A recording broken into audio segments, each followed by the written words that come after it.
Clemson, June 2021 regular planning commission will now come to order. This meeting is live streamed and recorded on YouTube, and beginning in May, this meeting is also held in person at City Hall Council Chambers. The Planning Commission is selected by and serves in an advisory role to the City Council regarding development in our city.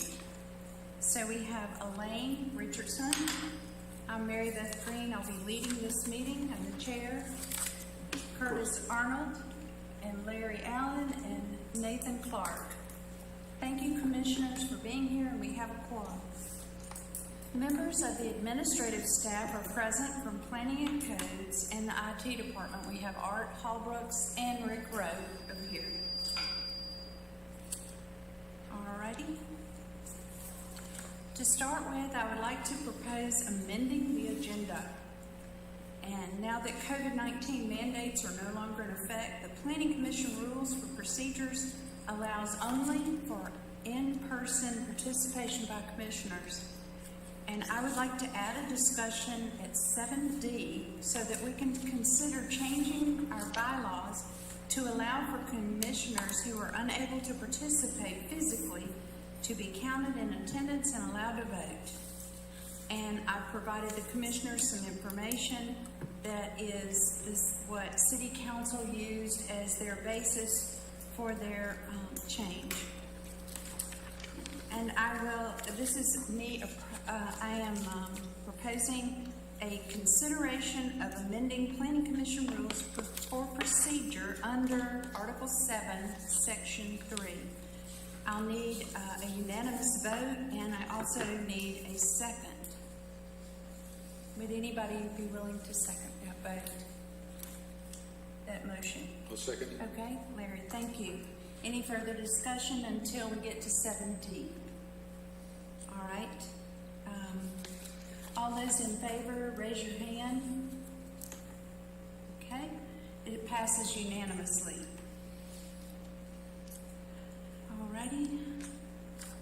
I now declare the public session, and this is so that people here or can come up to the podium and speak, and people that are remote can also participate.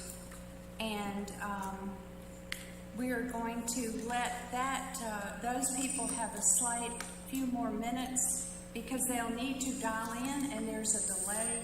That number is 864-653-9886. And what we're discussing right now is only items that are not on the agenda. And you have 3 minutes. So is there anybody that is here in the building that has a comment on an agenda item not on the agenda?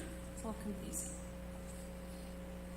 Okay, we'll keep the public, I'm not sure what's feeding in. We'll keep the public session open a few more minutes. So the next agenda item, is there some feedback somewhere? Is it my computer? How do you turn these down?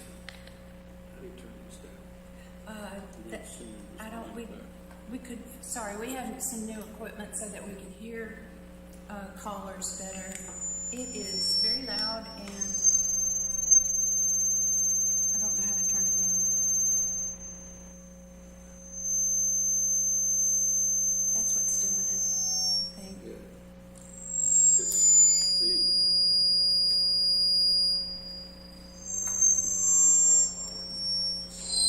Okay. Just hold the button. What's that?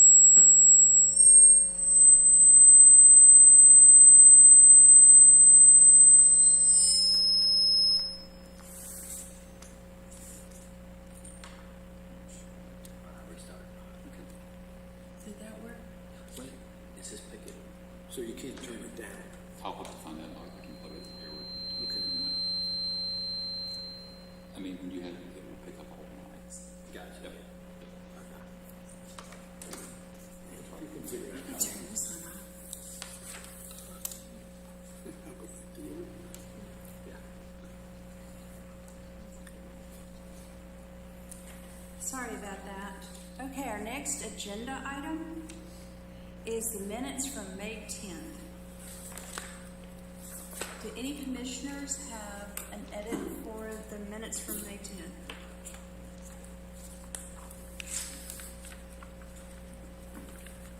Okay, hearing none. Do I have a motion regarding the minutes? Mary Beth, I'll give you a motion to approve the minutes as presented from our May 10th. Okay, thank you, Curtis. 2021 meeting, as done over a workshop. All right, then we need a second. Thank you, Elaine. All right, all those, I'm going to just take a voice vote. All those in favor of the minutes, just say aye. Aye. Aye. All those against, say nay. The minutes as presented from May 10th are accepted unanimously. So, Mr. Rowe, do we have any callers? Okay, all right, I'm going to gavel out of the public session. The next item is 2021 S15 Clemson Cottages 2, and there is a sketch plan review. Is the staff prepared to present? Yes. An application for a major subdivision was submitted by Mr. Philip G. Maloney on May the 21st, 2021. As proposed, a 15.43 acre parcel located near Clinton Avenue will be subdivided into a 20-lot residential development. The plans include 2 new public streets totaling approximately 1/4 mile in length.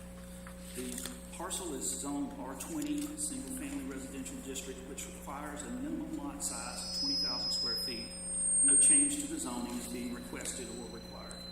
With the exception of an existing detention pond that serves the existing phase of Clemson Cottages, the parcel is currently undeveloped. It should be noted that a 66-foot power line right-of-way crosses that parcel. Although no landscape plan is required at this stage of the review, the development will be subject to city open space and canopy coverage requirements. Although being proposed as the new phase of Clemson Cottages, the existing phase is zoned RM1, which allows for significantly smaller lots than is being proposed here. The parcel abuts the Packlet-Milliken Plan development on the southwest, the existing phase of Clemson Cottages on the west, parcels access from Pendleton Road to the north, and Hunter Avenue on the east. A copy of the sketch plan was provided to relevant city departments. They reviewed it and identified no impediment to approval of the development at this point. With no written comments have been submitted directly by the public to staff, but Ms. Green did provide members and staff a copy of one that she had received. This is the first of several required steps for a major subdivision and is intended to allow the developer to present their concept and to receive guidance and advice from the commission during the early stages of development. Just simply put, there's a lot of work to be done before this would be ready to move ahead. Tonight, the intent is to basically tell the commission what is being proposed, give you a chance to ask any questions you have at this point, with the understanding that all the engineering and a lot of other things still will be presented in the future. So the next step, after it moves through this one, is the master plan review. That's when you'll start seeing more of the engineering details. So that's all I've got at this point, and if whenever the commissioners have got any questions for me or the developers are here to address anything and make their presentation. Okay, is the developer here and are they ready to make a presentation? Okay, if you will come to this podium.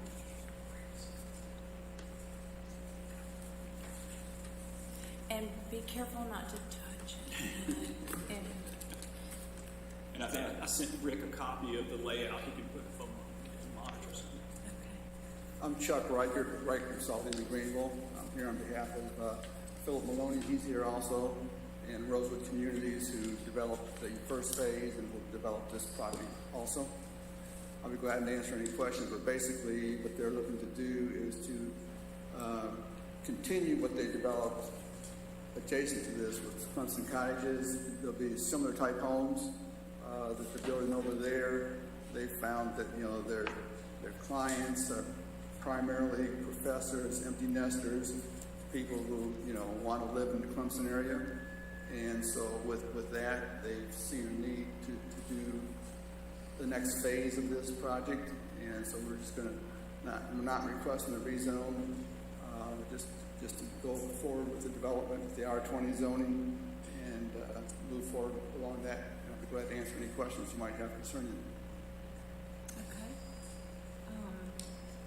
Anybody want to go first, Elaine? I have two questions. One, thinking of no answer to this, will there be a connection with phase one between the two? There will be a pedestrian connection, not a vehicular connection. Yes, ma'am. We'll have a walkway by the detention pond to connect into the phase one. So there'll be a pedestrian connection. Yes, ma'am. And then my other question is, got that should be noted that development will be subject to city open space of 15% canopy coverage and 25% requirements. Do you maintain any of the mature trees, or are you going to clear cut it and plant some trees?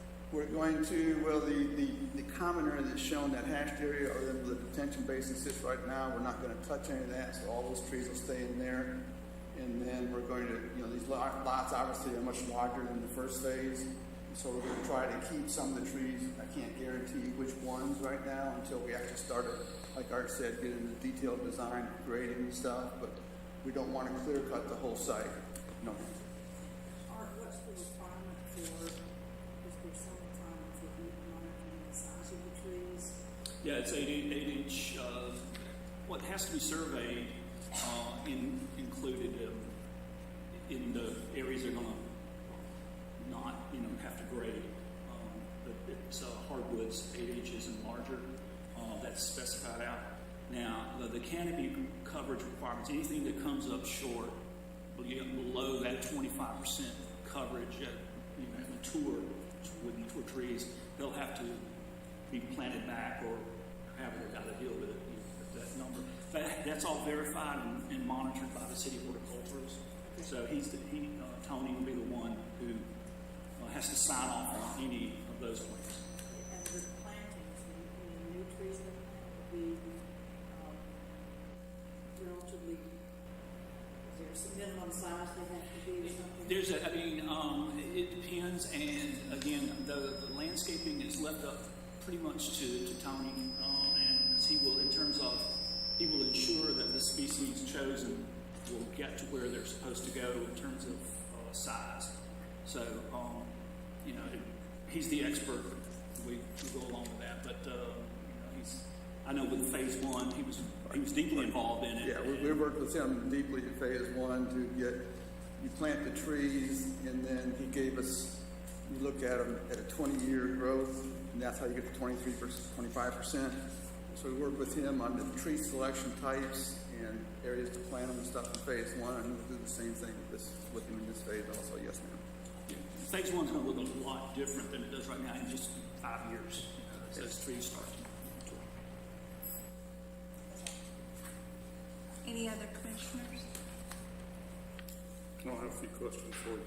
Do you have a price point for these properties? These houses will be similar to the ones that are being sold right now. They're probably going to be in the mid-4s, 450 range. So roughly 450. Yes, sir. Okay. I know there's probably a lot of questions about the buffer area from the existing neighborhood, and I think you indicated there'd be a potential fence or some other physical barrier that would be, I guess, fronting on under. Well, typically, this developer, he'll put a berm and then a 6-foot-high fence along any road right away, sort of for screening from the road. He does a landscape buffer along the road, similar to what was done. So if you put a berm out there, you're gonna have trees or some sort of, He does trees and then, ground cover, side, and then a 6-foot privacy fence. also, just wanted to be sure that you, since you've already done one section, I guess we'll continue on with sidewalks and lighting and road construction that would meet city standards. Yes, sir. Okay, you're familiar with all those? Yes, sir. These will all be public roads. The first phase was not public roads. These will all be public roads, so the road right-of-way and the road design and pavement composition, everything will conform to city standards because the roads will be turned over to the city at the completion of the project. Okay, now, what about additional parking on properties? Is it just strictly in front of the properties, or be street properties? It's a little hard to tell from the, There's no, this is just typical subdivision, so there's no, I guess, designated parking spaces. Each house will have a 2-car garage. They'll sit back off the road far enough where you can get parking also in front of the garage. so have you done any sort of a survey as far as what sort of impact the traffic from the subdivision would impart on Hunter? And just as a side note, if you are moving all this traffic into Hunter, I guess I rode out there and took a look at it, and I noticed it was very difficult. If you're going to take a left out of Hunter on the Pendleton Road, it's very difficult to see. I don't know whether there'll be any improvements to be able to safely move out of that area. It's pretty much a blind spot out there, especially, I realize it's supposed to be 35 mile an hour limit out there, but in my observation, Yeah. Well, very few people doing 35. I mean, Hunter Road is a state road, and also the road that it jumps onto is state DOT road. And so they'll have input into this. We need to get an encroachment permit from them. So if they require anything, because DOT looks at every subdivision and see just, what they're concerned, if they have any concerns about it. I mean, if there's existing site distance problems at Hunter Road and the existing road, I mean, I don't know if it's on private property or if it's on the road right away. I don't know what the site distance problems are coming out of Hunter Road onto the adjacent road, but if there's site distance problems there, it's something the DOT will have to take a look at. Yeah, that appears to be an existing problem. Just make it a little worse. Just look at some sort of improvement. That's all I have. Okay. Anybody else?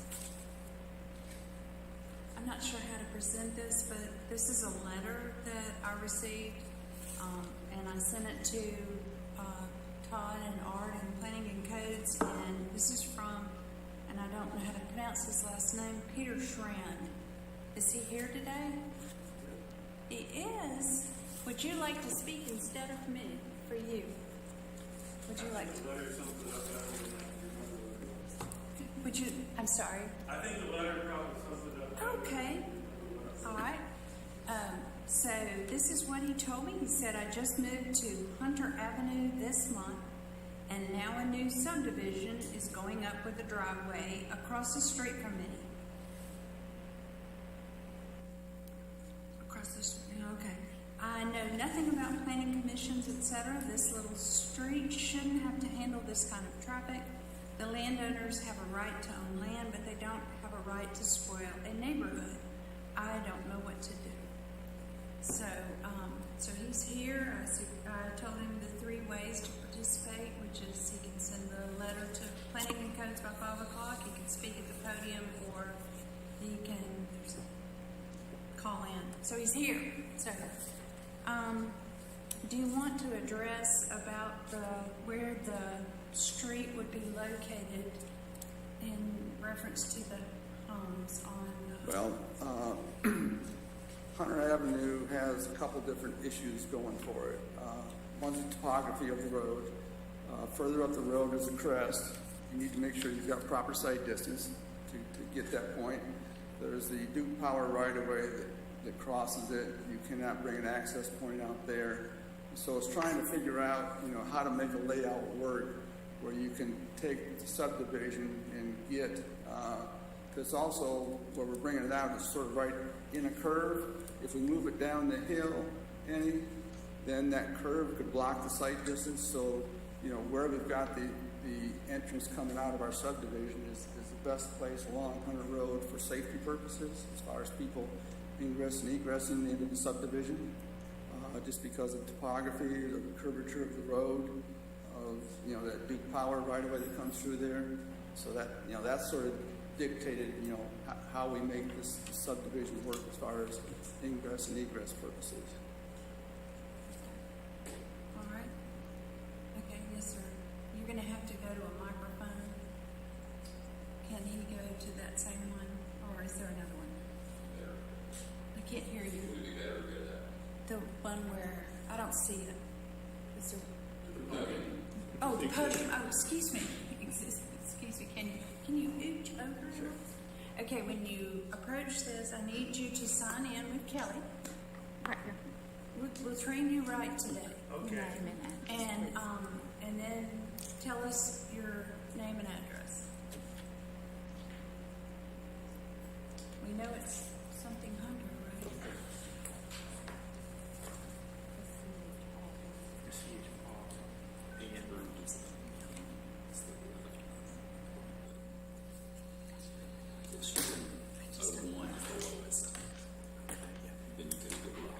Good evening, my name is Peter Schwartz, and I just bought a house there probably a month ago. And it's right next to the power line, right of way on Hunter Avenue. And I'm moving up from Marietta, Georgia. And I heard some discussion about the privacy fence, and 6 feet tall is, doesn't seem like a privacy fence. It seems more like a animal fence, and I don't know. I'd like to know who's going to maintain that fence through the life of the subdivision, you know, the next 100 years. And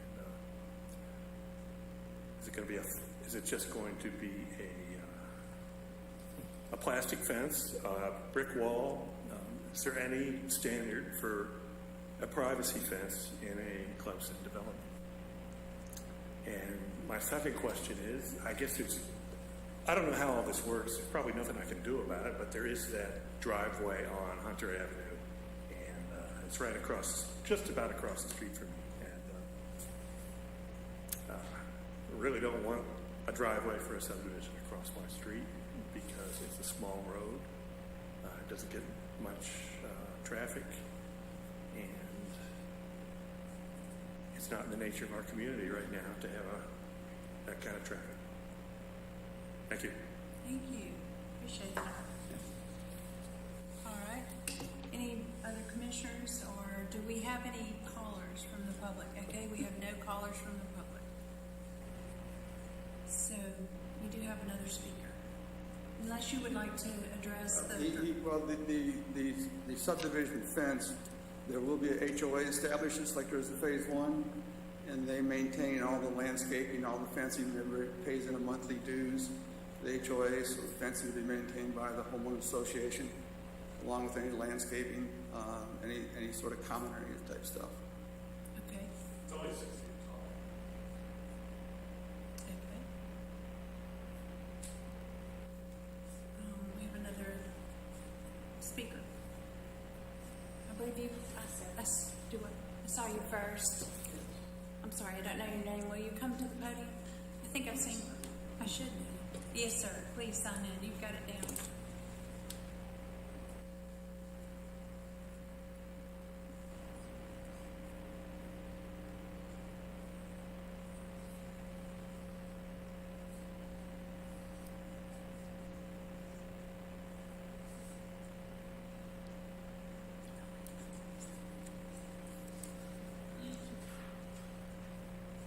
All right. Tell us your name and your address. Okay, my name is Tom Grafton, and I am a resident of the Clemson Cottages. So I live at 134 Stanbury Drive, and got the notice just because I'm on the back easement there. And so I had a lot of questions to this, if not questions of proper disclosure. You know, this was the first notice I had about that, so if there was a plan for another community, that was new to me when I recently bought my home. Next part is was thinking about a master plan. We're talking master plan. This is the only drawing I've seen. And I don't know how it affects the current Clemson cottages that I am currently residing in. And I don't know this road is off Hunter Avenue. Is that a separate new road? I don't know that. Okay.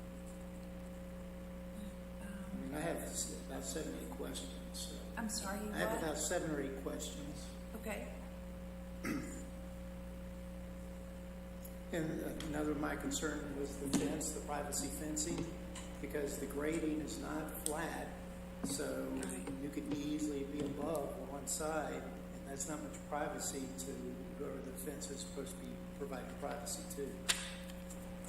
So, when it talks to grading, I think that's an important part of that. I was also curious about the HOAs. Is this totally 2 separate entities? That has not been made clear.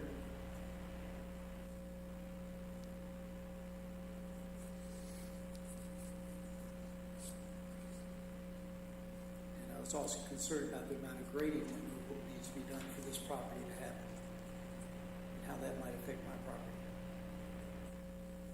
Can I ask you, Tom, is your house one of the ones that backs up to the Yes, ma'am. two on the back end? Yes, ma'am.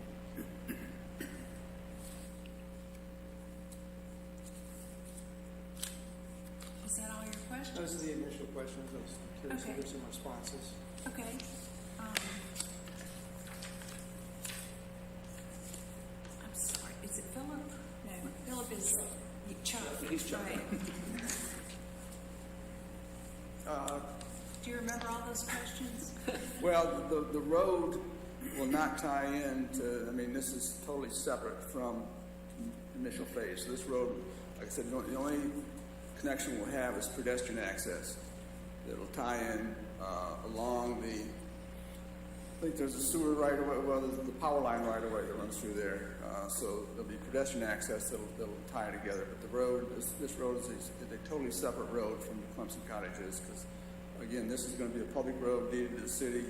Clemson Cottages is a private road, so there'll be 2 separate entities, because their HOA is going to be different than this one. They'll have similar covenants, but the HOA is going to be different because the original Clemson Cottages, they have to help pay for the maintenance of their roads and everything else. That's all private.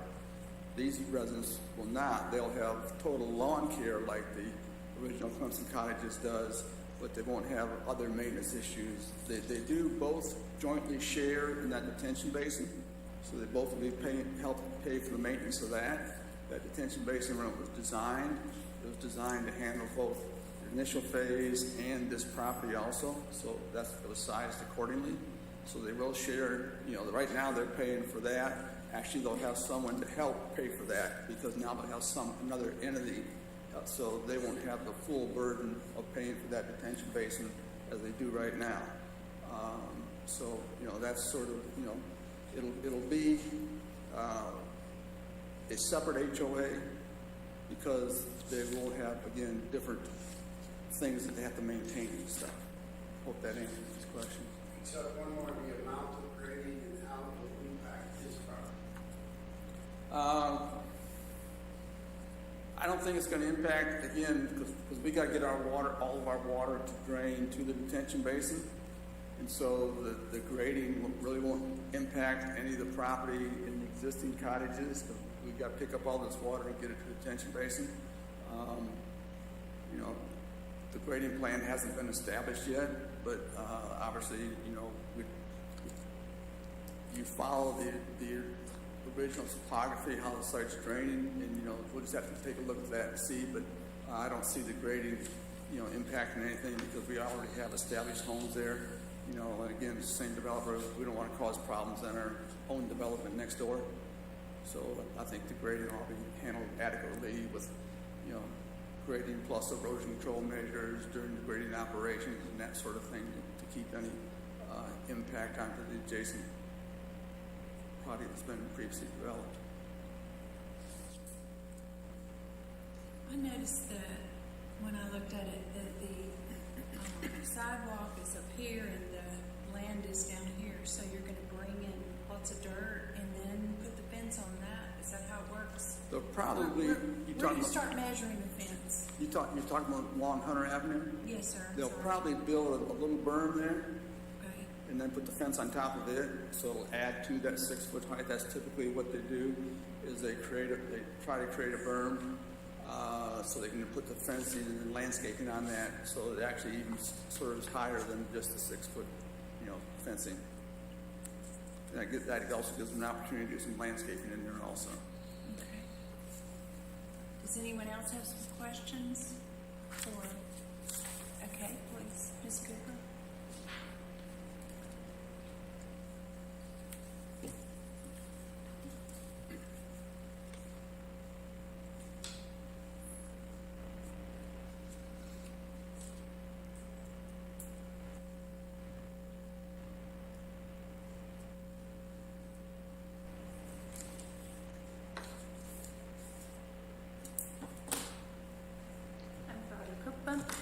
And I live on 241 Pendleton Road, which is really 4 houses will be built below my property. Now, we have gone through that before, and my concern is I want to preserve my trees on my land, my privacy. And when we had the last time go around, I was asked here, not was the Planning Commission, was council, what is my buffer for the trees for the next property? And I was told one thing privately, and when we came to the meeting, I said, oh, we're not going to have any buffer. So I'm concerned what is actually happening. This is a sketch, which I appreciate, but we can't read it because it's so small in here. And I don't want to hear something, and I almost feel like we have to get it in writing so we can preserve our property. My AT&T line was cut 11 times while this construction was going on next door. And of course, it's up to me to get somebody from AT&T, and you know how long that takes. So, and there's a line coming too, also, where they're going to try to put the new the houses on that property. So, this is not a site plan. How much is a sketch different from a site plan? Because it can change. Nobody is held to that, right? I'm not sure. I think if somebody tells you something, that's what they should do. You think so? Does Chuck want to address that? Well, that's the reason we have a plan, is because we have to show you what we're going to do. We can't change it without coming back here to the planning commission. Okay. So this is the plan. And the next one is called the master plan. It further solidifies any questions that we might have right now. But this is the plan. If we go and start changing things, we got to start all over. I mean, that's the process that we've got to go through. So this is not going to change unless we are told, to do something different. Because that's the process that we've got to go through with the city. Well, I didn't hear all what you were saying before about all the trees. You want to preserve some, and I know on the other property, it did. That's true. But, the other property had lots on it that were like 6,000 square feet. This has lots that are 20,000 square feet. So, they're, 3.5 times bigger. So we won't have to use every bit of every lot like we did in the first phase. Because again, it was zoned differently. This is zoned R20, so 20,000 square foot lot. So, again, trees are an asset to us too. Okay? The more trees we save, the less trees we got to plant. Well, the closer you grade it, the more you disturb the roots. And these are huge trees I have. And what happens when they die? We don't have a grading plan, worked out yet, but our intent is to save, trees where we can. It'd be easier to save trees in this development than it was in the first phase. I can see that. Will you mark the trees before they cut down? We're doing, right now, we're doing a tree survey on, like I said, all common area, and we're also doing one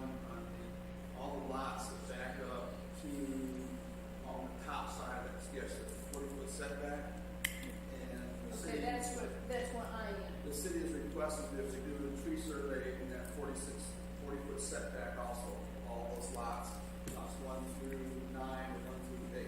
Yeah. So we're gonna look at any trees over 82 diameter and that 40-foot setback. And just see with our grading, what we can and cannot say Can I be notified about that? About which trees you're gonna say? That'll be part of the next presentation. That'll There'll be be a part public of comment. coming in, yes, ma'am. May I ask you, Ms. Cooper, are you talking about your trees? I'm talking about my trees. Yeah, Okay. we're not touching your trees. I'll show you I know, but when you grade, or when you get the others out, you're touching my roots of my trees. That's what we don't, that's why we're gonna try to save as much, and not grade all the way to the next property line. Again, these little larger You lots. mentioned the buffer, how much you said it would be? There's a 40-foot rear setback. Setback. Setback, there's no building to go in that. Now, there could be some grading, but I can't tell you exactly right now how far we're gonna grade in that 40-foot, we don't know. Again, that will show up in some additional plans.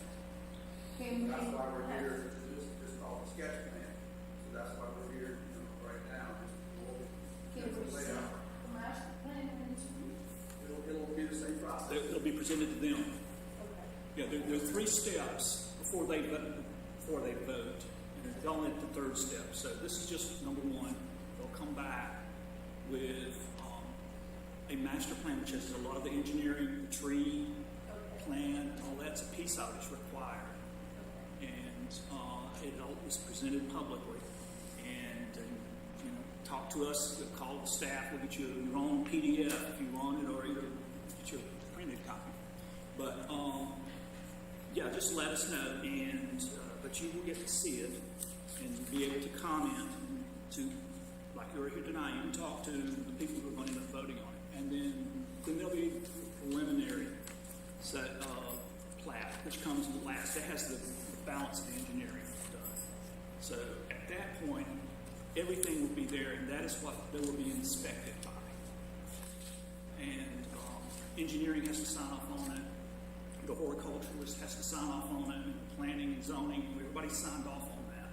And then they verify and vote, and it's only at that time they'd be told you can go build it. Okay, and the zoning will not change? No, they're not requested it, and nobody has said anything about changing the zoning on this one. Well, Promise. no, we're careful. So if there is a zoning request, there'll be a sign posted? Oh my goodness, yeah. That's Like- the usual process. Of it. Just Very just public. explain. Well, Yes. what do you mean by that? To do a zoning change, we would have to put up, just like we put up the sign out on Hunter Avenue. I never had one before. Okay, but There's but no- it'll be posted. It'll be posted. Everyone that lives nearby will get letters.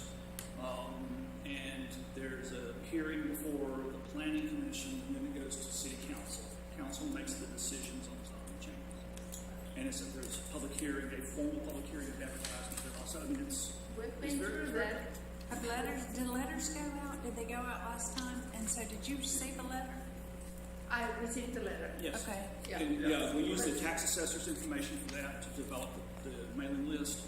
And the city code says anybody within 200 feet of the property line. So we just let the tax assessor's Right. computer system tell us what those are. So we're gonna have a year or 2 years of hammering and trucking going through. I can't speak to that. Well, we know. But thank you. We're not requesting a zoning request, and if we were, we wouldn't be here. Right. We'd be going through a zoning request. We're presenting a plan of what we want to do. Okay. So there's no intention whatsoever to request any sort of changes in zoning that's property. Do we have another speaker? Will you come? Well, see Kelly first and sign in, and then to the podium.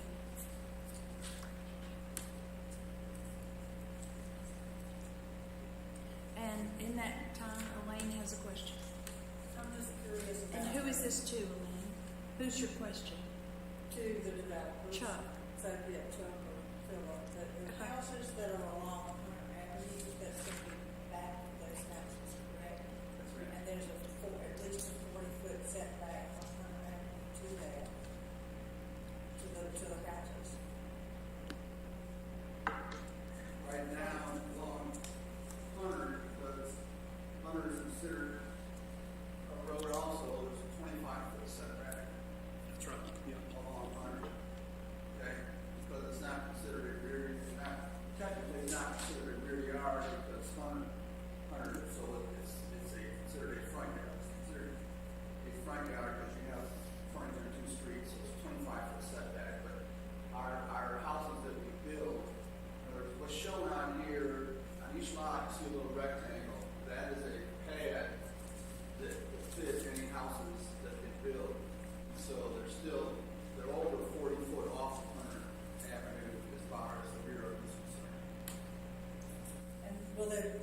access internally onto the new streets and not on ingress and egress point.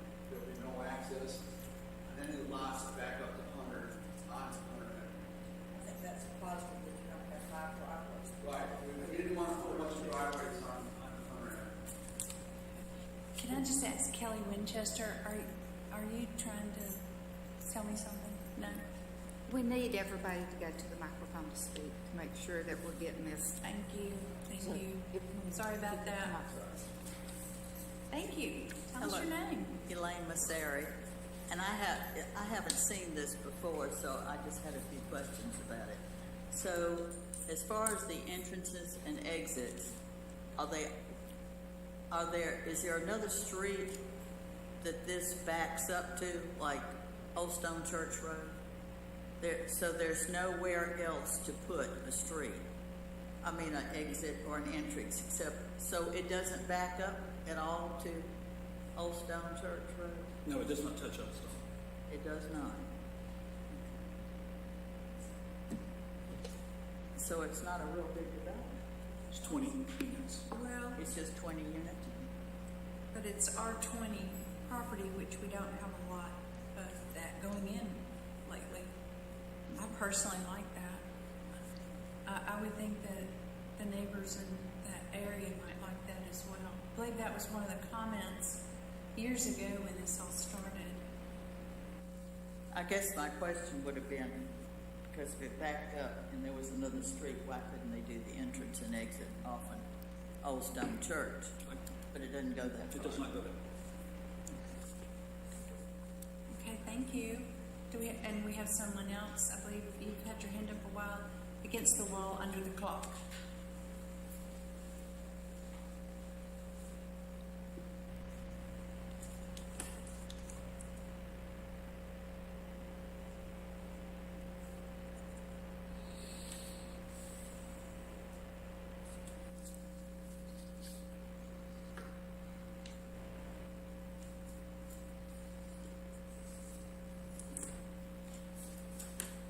Hi, good evening.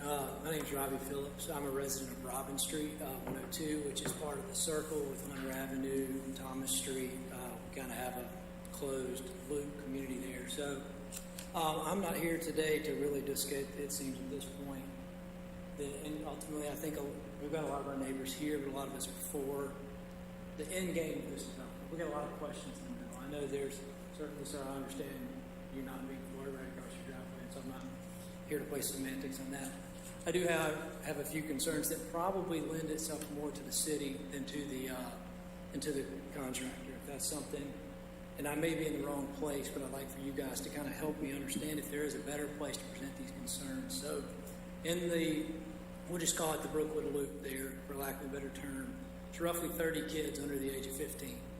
So, mine are 2 of them. There's a lot of them. There's a lot of folks here that walk that street every day. So again, end game is not what I'm here to talk about, but I am here to talk about during construction phase. The downhill of Hunter Avenue is pretty steep grade. Currently the speed limit is 25 miles an hour. So I got some things. So what I kind of want to bring to you guys' attention is if this is a possibility, or if it's a different group I need to present these items to, but I think while we're in the build out of this development, there's a few things I think will be beneficial to the neighborhood. Again, as I say, downhill of Hunter Avenue, speed limit's currently 25. You have this bend here, if we're honest. I'm walking the dog, walking myself, whatever. Coming up that street, a car comes around the corner, we both startle each other. My concern is a tri-axle dump truck weighs 20,000 pounds empty. Tri-axle dump truck hauling material to or from this property is going to weigh 60,000 pounds. So I believe that's something, if it's a possibility to look with the city to during build out until we're to a certain percentage, Mr. Holbrooks, there may be a number that this happens at, that we lower the speed limit on that road to 15 miles an hour. Just for the safety, again, of children, mine are 10 and 6, but again, there's roughly 30, if we're going down Duke, Willow, and I'm blanking on that last street down there, but anyhow, that's a big concern, is the speed there. Just again, on Hunter or throughout the neighborhood? well, on Hunter, as I believe, as they come, it's downhill like that. I think it's just going to be, as builders are coming and going, I mean, I kind of got some familiarity with that process, and let's be honest, we get in a hurry, we got a job to do. So I understand, but at the same time, this is not a development exiting to Pendleton Road. This is development. It's exiting to our driveways, where our kids walk, where they ride bikes. So that'd be one request that we'd like to kind of make of this. And like I said, tell me if I'm in the wrong place for that. Number two is if it comes to it, if it takes some type of speed device to ensure that slowdown, if we see that that's continuing, that the trucks are not, again, not to vilify them, but it's just that I want to be safe. And 20 miles an hour with that kind of load is not a reasonable stop around a blind curve. Also, I'd like to propose that just past what'll be the service entrance of this development on the, I think it's southwest as you're going that way, no construction traffic beyond that point. We do have a loop, and I think we need to work on making that. Again, it doesn't do much for the folks on Hunter, but it also doesn't do much for all of us if they're making a full loop of the neighborhood. If we can have construction traffic simply access the shortest possible path, so if we can, something signage-wise on Thomas Street as well as beyond on Hunter. And then last two things would be, there's currently a property, and I know that Mr. Barnett's not here tonight, on Upper Highland, where the surge stone and the mud is all out in the street at all times. That is not being properly maintained, but to ensure that, again, with our children riding bikes, scooters, all other things, the surge stone where these trucks come and go is daily maintained, if we can make sure that occurs with some regularity and some recourse for that not happening. And lastly, another concern is Hunter Avenue's old. Let's be honest, that road hasn't been paved probably since I've been alive. I'm 37. Has not been paid. It probably has, and I'm not fussing, but it probably hasn't been paved. And you guys can probably tell me different, but probably not since I've been alive. It's not going to hold up well to this traffic if we can make sure at the end of this that there's a plan to repave Hunter Avenue at the least from the development entrance back to Pendleton Road. And then I think there's probably, more things will come. And again, somebody tell me if I'm in the wrong place, but I just want to start this ball rolling as we start the ball rolling. I'll just say most of what you discussed, I would talk to the city engineer. Okay. In terms of, now, it is a state road. Okay. That's one of the issues. It does not belong to the city. Okay. So the encroachment and all have to come from the state DOT. Okay. So, and they may have their own rules that would address the paving and all this. I'm not sure how they will do that. I mean, Chuck, I've probably seen construction entrances, much more than what I have. But it being a state road, that kind of limits what we can do typically. I'm not saying that we wouldn't do it. Again, that's city engineer. Okay. Start asking those questions right there. Okay. And it would be them, it would be the city engineer and the stormwater who works for the city engineer, stormwater department. Okay. They would be the main ones on site who will take care of, make sure the search stone is maintained and all that during the go. All right. Thank you. Thank you all. Thank you. I believe we have some more. Would you like to come to the podium? You'll need to speak in the mic if you want to speak. You? Yes, sir. But sign with Kelly.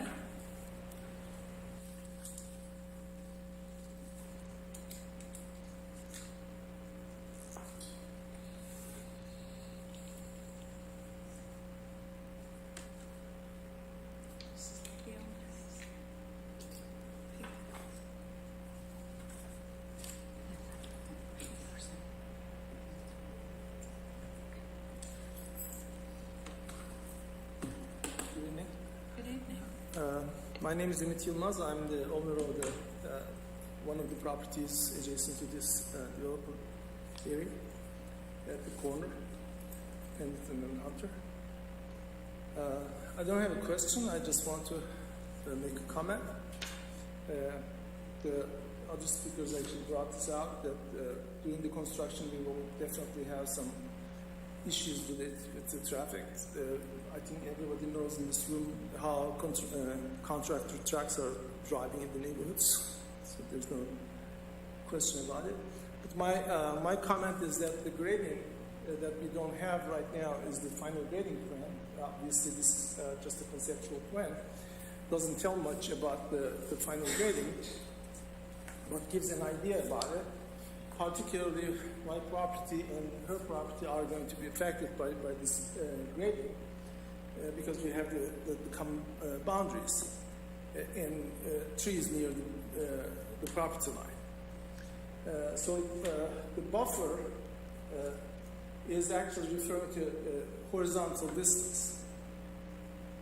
It doesn't refer to anything vertical. So then within that buffer, things can be changed, and the grading might actually lower the elevation or higher the elevation. Those are technical stuff. But then the buffer distance doesn't explain or refer to what is going to actually happen, unless we will have the final grading in front of us. So this is a technical issue. I don't want to bring this up to the details, but I just want to bring this to your attention that when we review the final plan, we need to actually make sure that the adjacent properties are not going to be disturbed in existing trees because the plan just meets the buffer requirement. There are other ways. Thank you. Thank you. So you want us to consider other properties around this and the effect? Okay. Is there anyone else? And still no callers? Commissioners, any more comments or questions? All right, then. Thank you, everybody. And we're going to move on to the next section. I'm under the assumption that we have given the developers some information that they can take back and incorporate, and then some comments about the adjacent properties and the construction on the street. I understand that there will be some discussion with the city engineers. We'll coordinate with them about Thank you. preparing for the master plan. Okay. All right. Mary Beth, I have a late comment, I guess, on just the general discussion that we've had. I guess I wrote down, I've heard a lot of questions from the neighbors, and I was going to ask Chuck, and as a developer, perhaps they might consider having a little more communication with the neighborhood as to what's going on. I know that's been used in some areas. It's not a formal commitment or a formal requirement, but I thought it would be in everyone's best interest if you would be able to take the time to at least have some scheduled meetings or at least some information passed out to the neighbors as to how you were going to proceed, timelines, so it's not a surprise when things start happening out there. I mean, I think this is a two-way discussion, and I think it would promote a little better discussion and maybe some adjustments as you move forward with your development. Yeah, and I understand perfectly. We don't have a problem with that. And, again, like I said, it's a two-way street from communication. Again, we don't want any surprises, and they don't want any surprises either. So we don't have any problem. We'll get, Philip and I will get with them and be glad. Again, right now, there's not a whole lot more we can show them what we have right now because we had to get through this process first before we can go on to the next phase. But we'll be glad to, as we're moving forward with this, be glad to sit down with them and show them where we are as far as, even grading and trees, even before we, so that's not a problem. Yeah, I think communication's out with actually standing next to the property and talking it over and let everybody understand what you're getting ready to do. It go a long ways to help understand any misgivings going forward. Understand. Make things a lot smoother for everybody. Understand. Not a problem. We appreciate it. Okay. Did you have another question? I have one more thought that you might consider, like working with Ms. Cooper or other residents who are in adjacent properties where that tree canopy line is, so you do what you can to protect her big trees, so you don't, I know what she's talking about with the root system, if you get too close to them. And they built the new business building for the university, if you remember, there are about 5 trees along College Avenue, and they put those fences out like the line of the canopy, and I think it looks like all of them are going to survive. So that may be something you could work with some of these neighbors if they've got particular trees. Right. Yeah. Anytime you can stay outside of the drip line of the tree, it's just better for everybody involved. Agreed, 100%. thank you for coming today, and we appreciate it. And I believe we're through with our questions. Accepted. Okay, I would like to move on to the next item, and feel free if you're not interested in the next program, but if you are, please stay. Those are the next two items on the agenda. Who is prepared to present item 4B1, which is Traffic, Transit, and Transportation Work Group?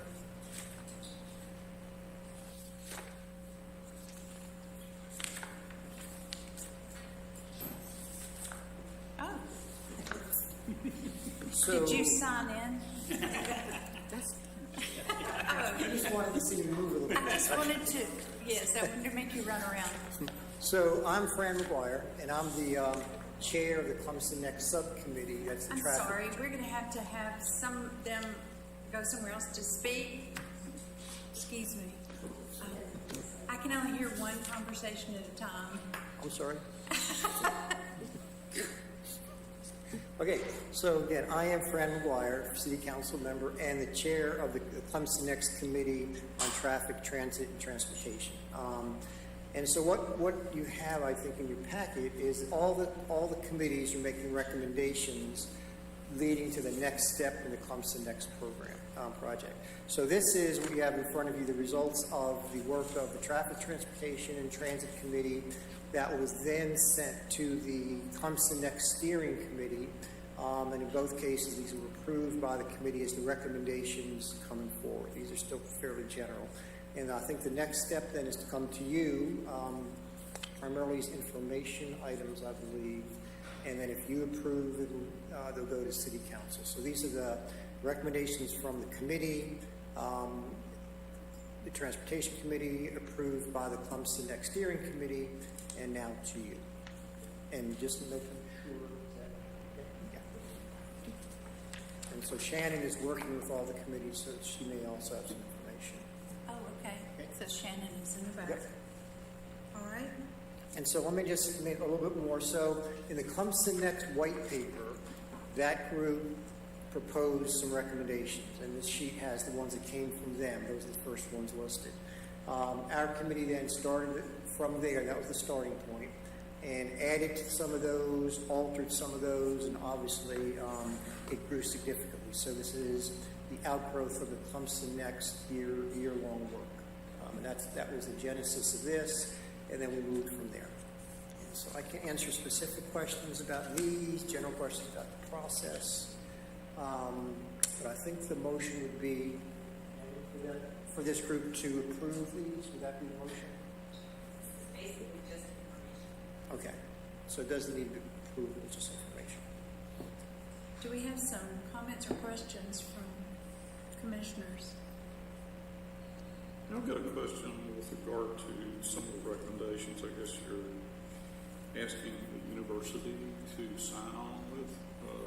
The last time I got involved in having that discussion, it didn't go really well, and I was curious as to where we are on that today. So, I think we're asking them to cooperate. I don't know about sign off on it.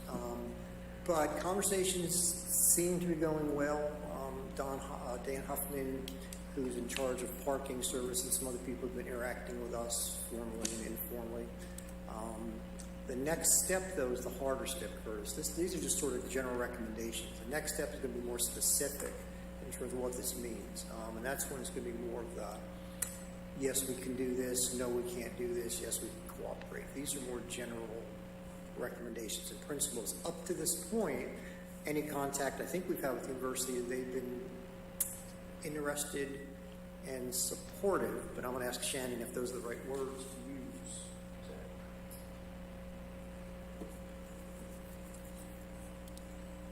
Yes, and we've also, a number of the committees have recommendations that involve the university.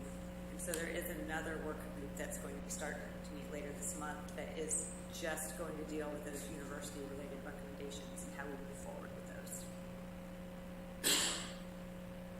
So, but up to this point, especially in Fran's committee area, the traffic and transportation, they have been supportive and seemingly open to working with us on most of these things discussed. And I sit on the Transportation Committee of the Joint City University Advisory Board. So that's made up of a mixture of city representatives and university representatives. And so they're aware of this also, and we're having discussions with them about these too. So it's So not that's being done. another committee? Is that That's the city committee? That's the university, A university. the Joint City University Advisory Board Okay. that has subcommittees, and I am on the Transportation Subcommittee.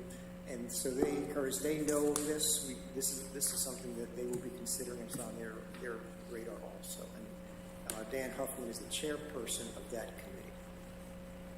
You know, when we rewrote the comprehensive plan for town-gown relationships, I was the chairman of that committee. We had a number of discussions with the university, and like I said, it didn't go over well. So I'm very encouraged, I guess I would say, to hear that they're a little more open to some negotiation with regard to what they can do to help. I am too, actually. Okay, I'm going to take a turn.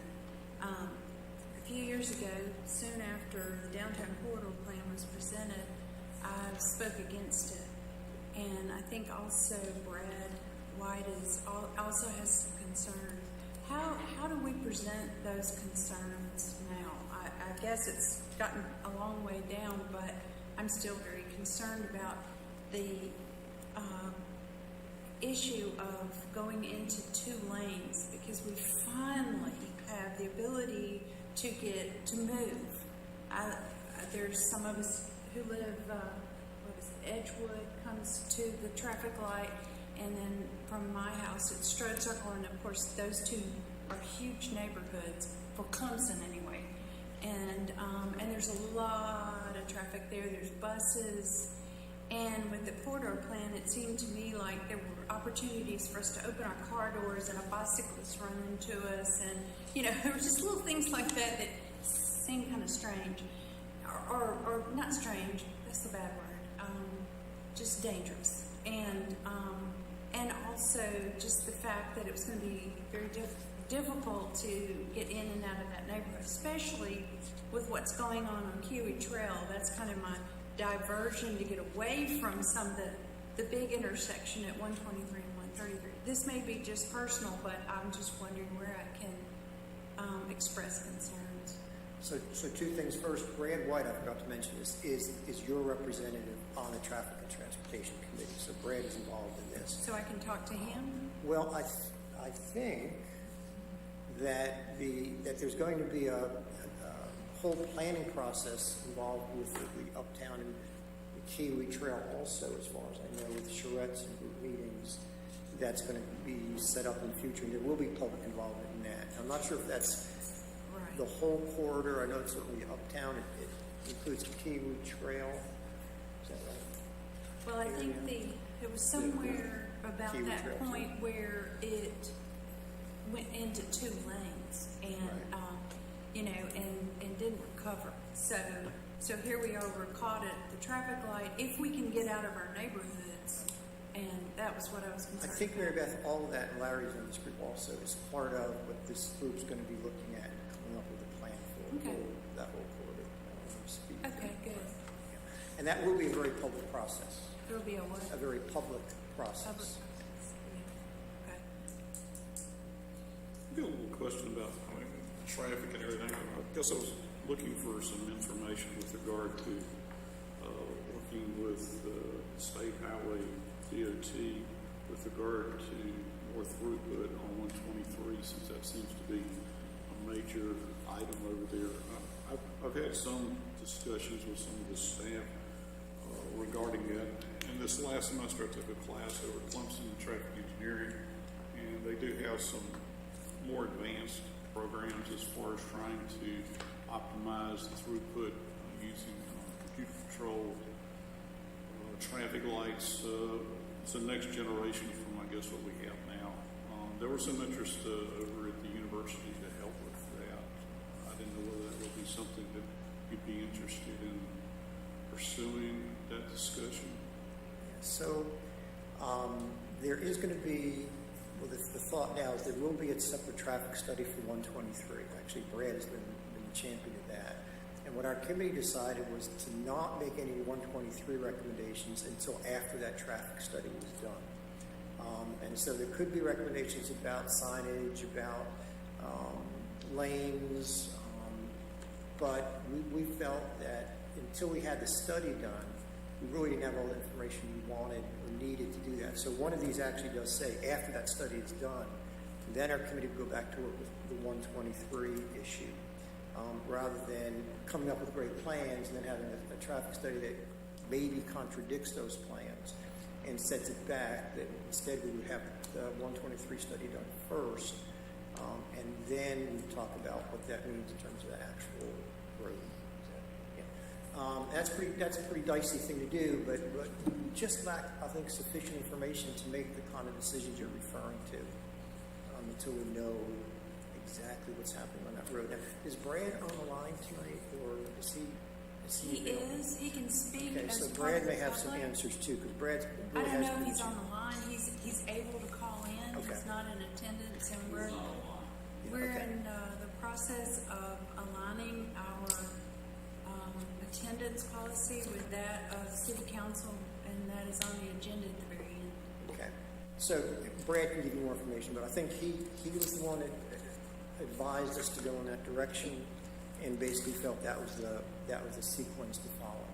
First the study, then the recommendations, then the action. And that's planned for maybe September, is that what the plan is?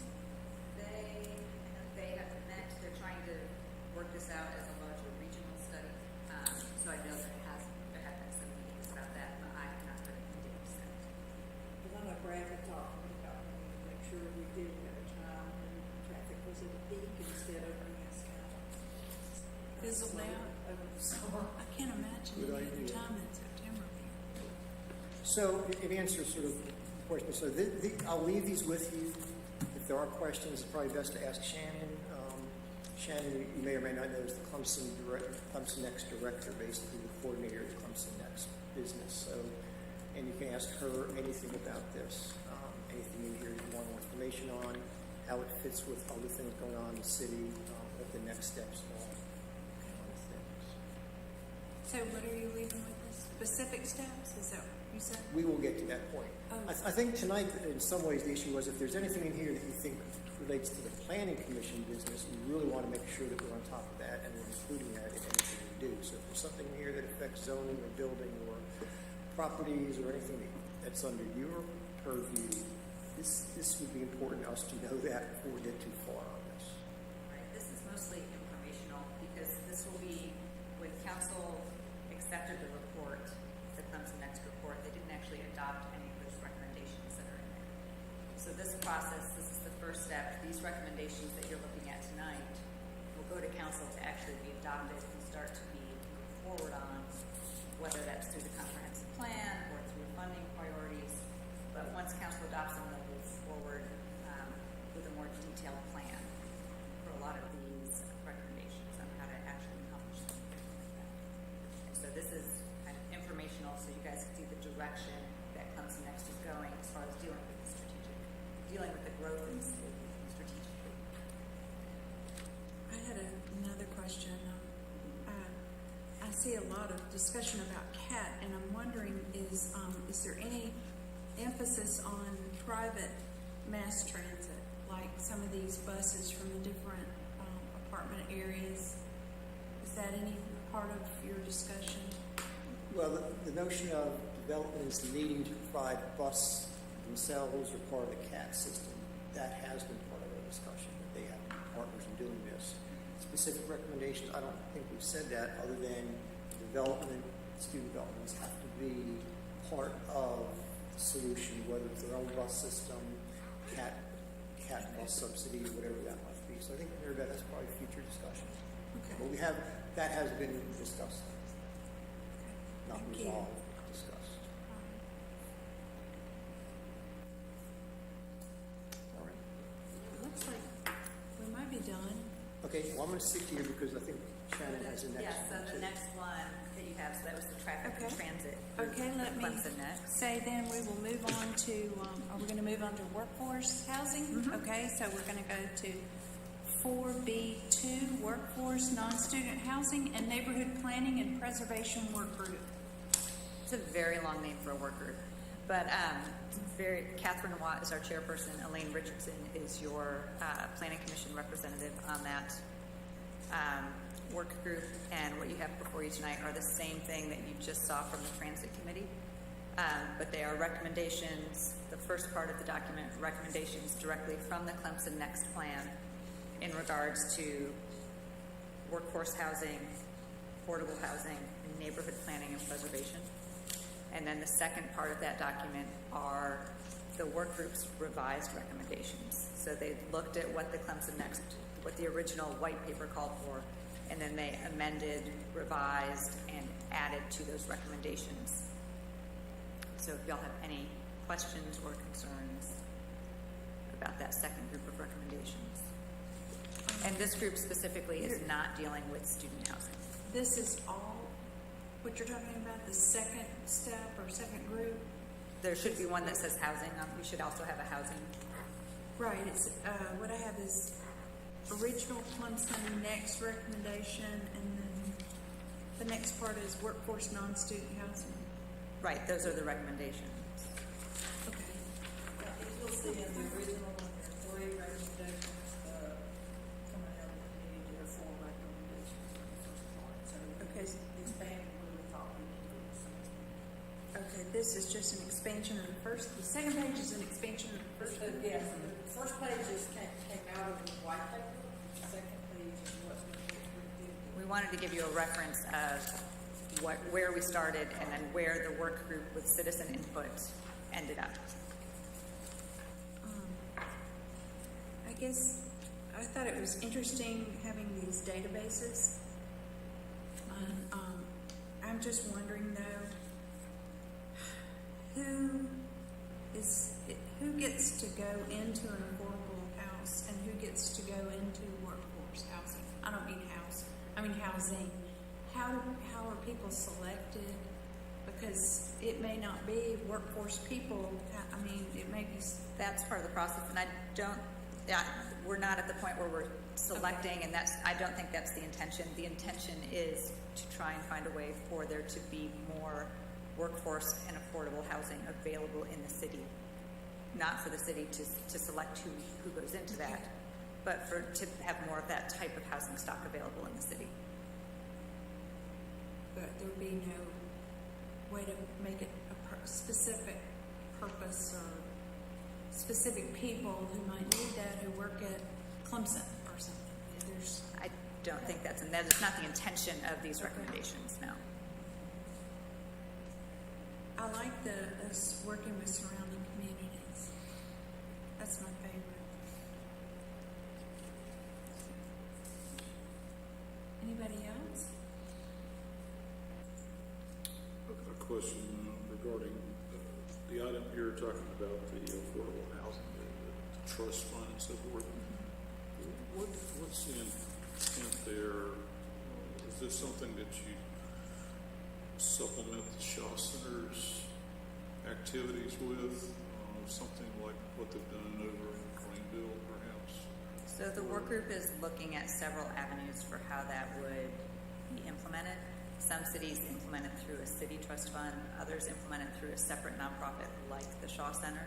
So I think that level of detail is yet to be determined. This recommendation is just saying the city should move forward with funding a housing trust, and we will figure out how to do that once we've determined that yes, we would like to do it. Well, when you talk about the housing trust, we're talking about buying the property, deeding it to the trust, and then leasing it back to the... That is one way that they operate, yes. Yeah, I've seen that give a 99-year lease on the property. Of course, the property wouldn't be subject to any taxes, but here it is now because it would belong to the nonprofit. So, okay.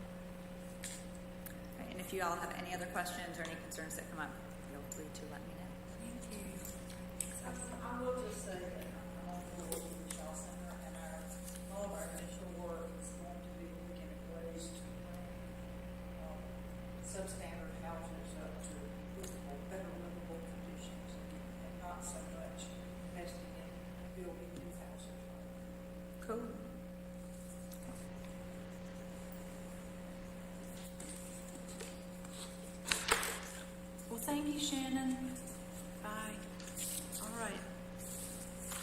going to move on, if you're ready, to item 4B3, which is 2021 R03, proposed text amendment, or as we like to call it, RM1A. And I believe we have somebody who's just dying to explain it to us. Sure.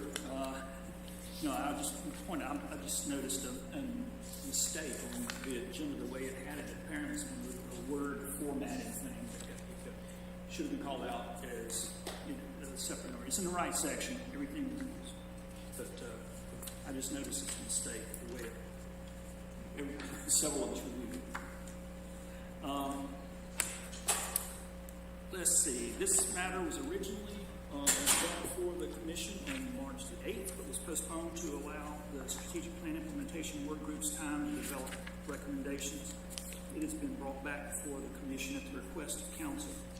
One of the commonly identified impediments to creating more affordable housing is the cost of land, which has led many communities to allow for and even promote the creation of smaller lots than was often the case in the past. Currently, while the city of Clemson zoning standards include residential districts that allow for smaller lots, they allow uses that may be inappropriate for some areas. To address such concerns, this proposed text amendment would create a new zoning district, RM1A, that will allow for the same lot sizes and dimensional requirements as the city's existing RM1 district, but permit only single-family residences. In addition, the proposed amendment establishes architectural standards for patio home developments, updates the definition of occupancy to make it consistent with current standards, and clarifies the maximum dwelling occupancy and structure height of townhouse developments. And staff's recommendation is to approve the draft as presented. I know Todd is available too to weigh in on anything that may come up that I couldn't help if there's a question. I'm going to go out of order slightly because we have somebody that's still in here. Is there anything that you meant to speak about? Okay. Well, welcome. The more the merrier. Thank you. We appreciate it. Okay, back. So, anybody have some comments about the changes in red, right? We're just going to look at those today. And also, it's on the front of the draft, but this is such a long section that Yes. what is shown are just those that are being changed. Thank you so much. Yeah. So I have a question, just read there about the new zoning district is RM1A. So are we voting to change something in RM1 as well? No. You said it clarifies maximum dwelling occupancy and structure height of townhouse developments. That's not in RM1A. Well, Everything before you tonight is RM1A. There would not be any amendments tonight to RM1. There is language that talks about the patio home development standards that we're recommending would also apply to RM1 and 2, but I believe tonight is just the creation of RM1A.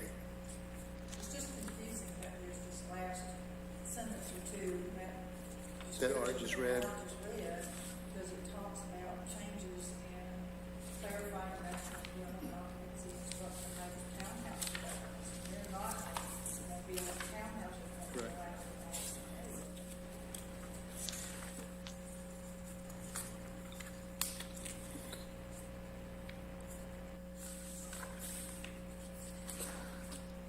Here is the difference, is that if you look under the conditional standards that for patio home and zero lot line, for example, that the language in red is new language, and that you are correct, Elaine, that would apply to anywhere we allow patio homes, which is RM1 and RM2, because these were recommendations that came along with the discussion of the RM1A, which is could we make our patio home development standards a little more stringent, and especially from an architectural standpoint, and this language includes that, and it would apply to any place that patio home developments are allowed. Because on page 8, you've got some red Yes, RM3, 3.5, Correct. and RM4. So this is a little more inclusive than just RM1A. correct, that the changes to the patio home standard, development standards, are across the board. RM1A, but anywhere that they are allowed. Everything else is just inserting where a use is allowed. And so there are no proposed, like everywhere, kindergartens and public safety facilities and things of that nature. We're not changing the standards, we're just saying this is what is allowed in RM1A. The only content, substantive, if you will, change to the standards relate to the patio home developments. Thank you. So what's the difference in residential uses on page 6? And it talks about dwelling occupancy, construction height, and all of this across the board. And then you go to page 8, the structural height changes. So we got structural height at 35 in one place, and structural height at 40 in another place. And this is just already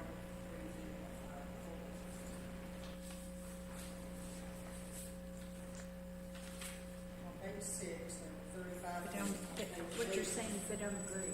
Well, I'm just trying to figure out why they did different. In page 6, they're referring to patio home developments and, Single house.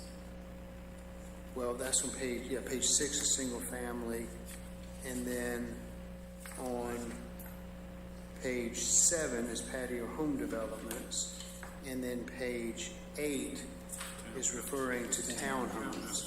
And townhomes are a different height. Townhomes start on the bottom of page 7, which includes all of page 8. It just starts at the bottom of 7.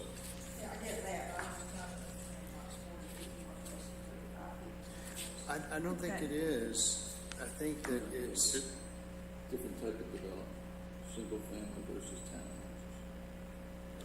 So we're gonna allow, So single family, we're allowing 35, for townhouses, we're allowing 40. correct. Which has always, I think, that's 3 stories, right? 40 feet. Yeah. Depends on how you slice it. It's 40 feet. It's that you could get 4 stories out of that. You had 10-foot floors. And of course, townhomes are only allowed in RM3 and 3.5 and 4. They're not allowed in RM1 or RM1A or RM2. It's just in the higher density zoning areas of the city. So the 40 foot is for RM3, 3.5, and 4.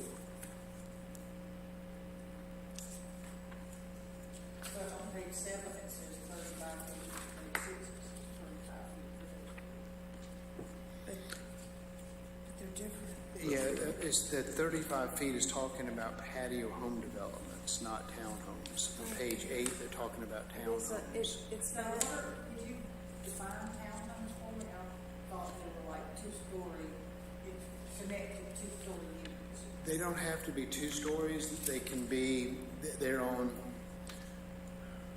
Good, I'm not quite sure if you have access, if you can look up our legal definition of it that we use in the ordinance. But typically, it's where it's nothing between the ground and the roof is all one unit. They're not stacked. You can't have, once you put another dwelling unit on top of it, it becomes a multifamily. And so a townhome is, in Clemson, there's some 3 stories. I know, like at Patrick Square, there's 3-story townhomes. But from the earth to the sky, to the top of the roof, is one dwelling unit, one property. And that's what a townhome is, and they can be attached, but they're separated by a fire-rated wall that creates each one as a standalone unit. They can have common walls, but whereas an apartment, they're fire-rated differently. They don't have to necessarily have that same level of separation. But the most critical thing is the fact that nothing can be on top of it. So you own it just like your house that you own from the ground to the top of your chimney, and that's what a townhome is.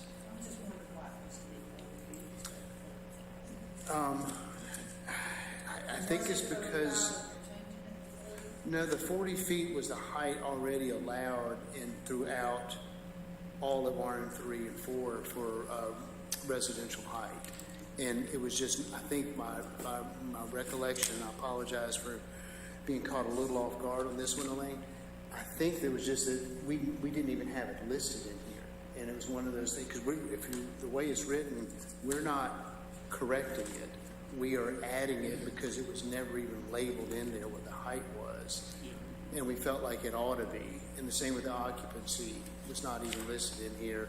I think it was an omission that we're trying to correct.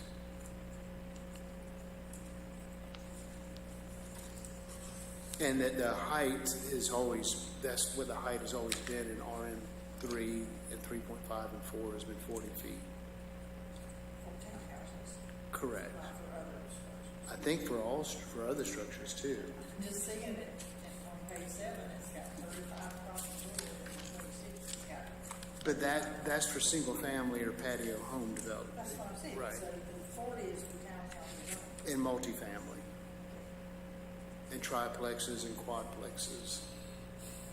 So the multifamily is apartments, right? Correct. Tom, may I ask a question, Madam Chair? Please ask a question. I'm really struggling with this.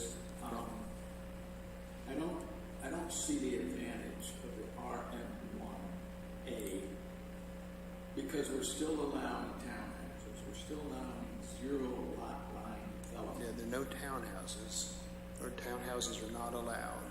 In RM1A. Or a Excuse me, you're right, I'm sorry. patio homes. I think that's what you meant, Larry. Yeah. Yeah, patio homes. Tell me what's the significance of that difference of allowing the others that are still in there, the other type of housing development, Council versus removing duplexes? I don't see the significance of that benefit. Help me understand why this is so beneficial. I think the individual members of the commission will have to make their own determination as to what's beneficial.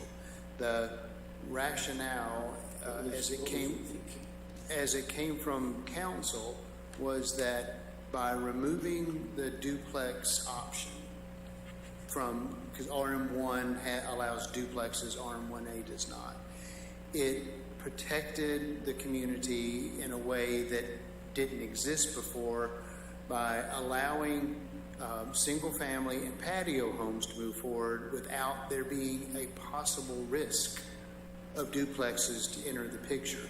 That increases the density or potential density for development. And that by having an RM1A, which is between an R12 and an RM1, is just another tool the city has for circumstances where they're comfortable moving forward with either the single family or patio home density, but they don't want the duplex density. And that was the exact conversation that led to this proposal.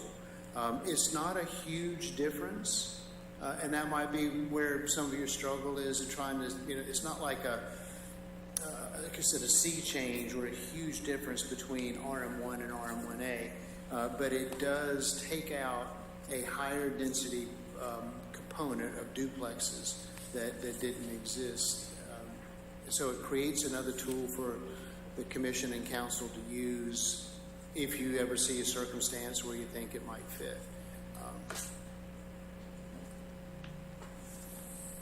So why would, the other part that concerns me, you know, I've had some discussion about patio, not understanding, so ours are only individual, not connected. Correct. Okay.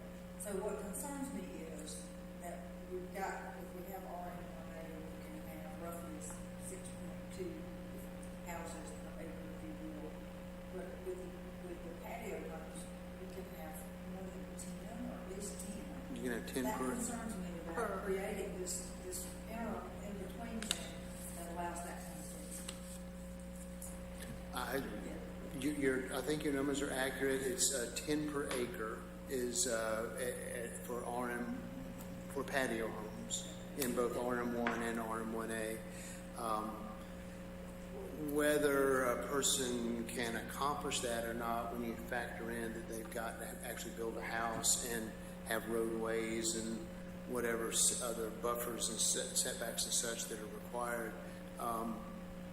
But it is an important distinction, and for something for the commission to discuss, that you got the by right, the 7,000 square foot lot, just a single family home. It does not come with all these conditions that we are proposing and that already exist for patio homes. A lot of those conditions are, some homeowners would find maybe an overreach, because they're telling you what kind of siding you can have, what kind of materials you can use in your house. We don't do that with single family homes unless you're saying you want to come in with this kind of density, in which case the city's saying we are going to impose some standards. So that's the difference, Elaine, is that a single family home can come in at 7,000 square feet, and if it's not part of patio home development, they can come in and build by right the same way you would in your neighborhood. I think we all live in our 20 or 12 neighborhoods. If they want to do a patio home in exchange for that higher density, because that's 10 per acre, so that's roughly 4,500 square foot lots theoretically, they have to meet the standards that we've established for that type of development, which are more stringent. And that's how they both exist. So you're saying the more stringent standards are going to control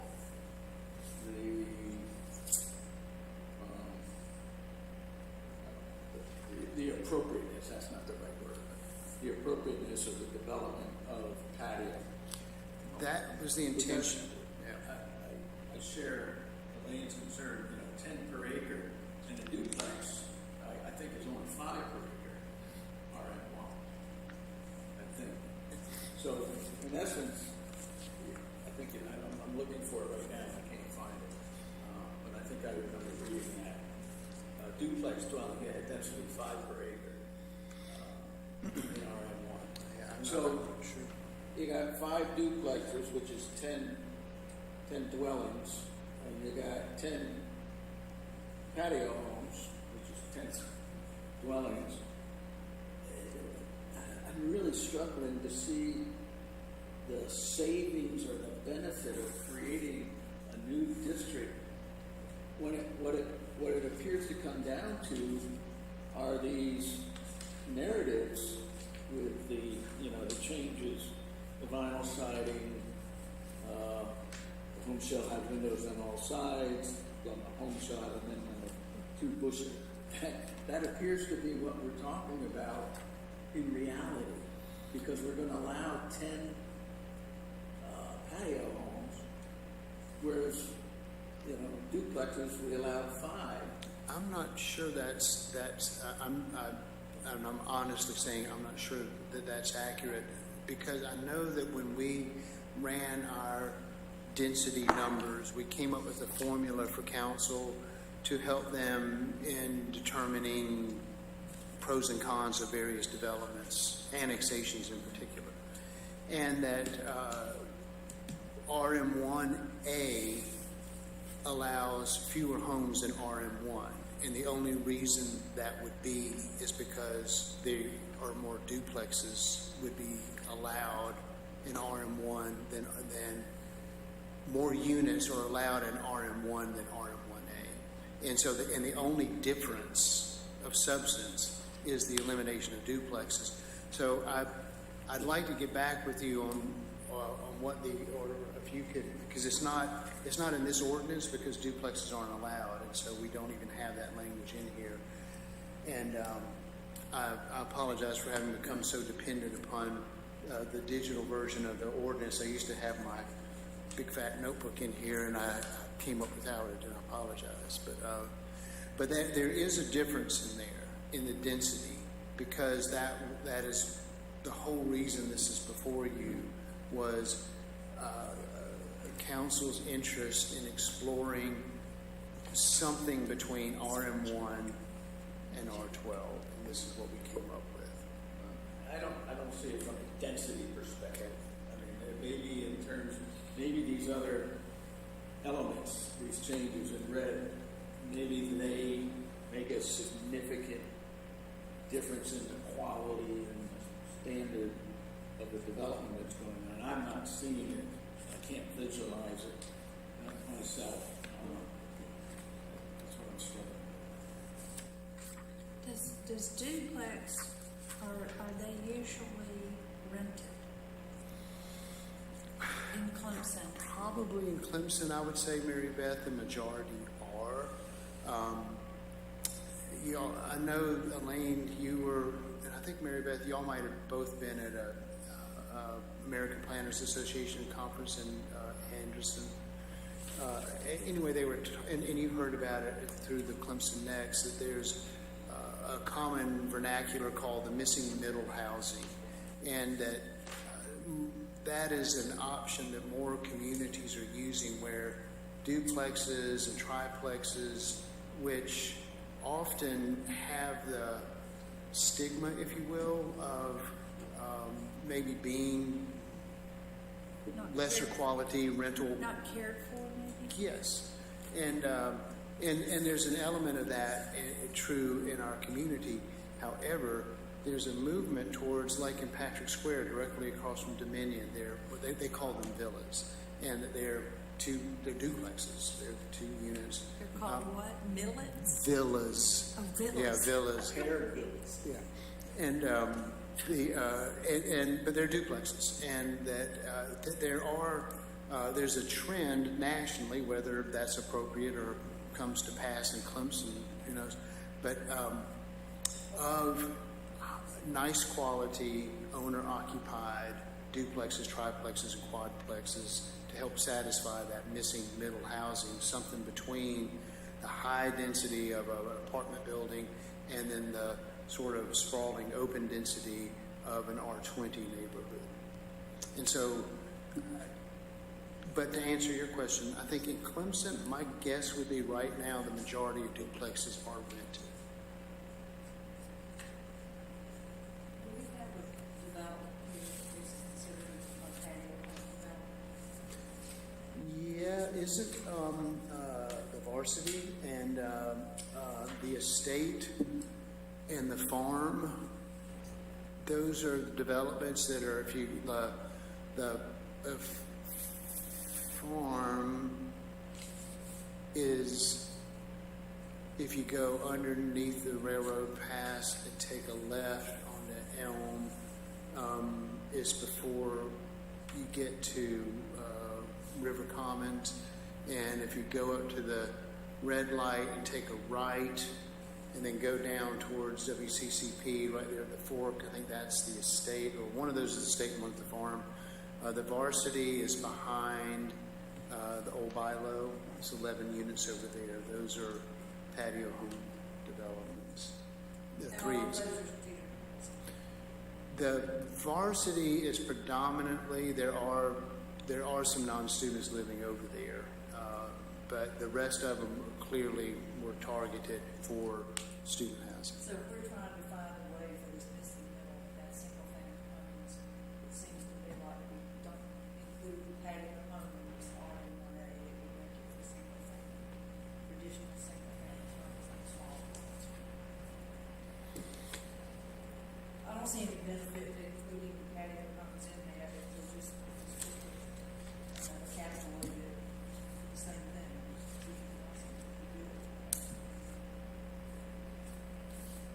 How does it compare to R6?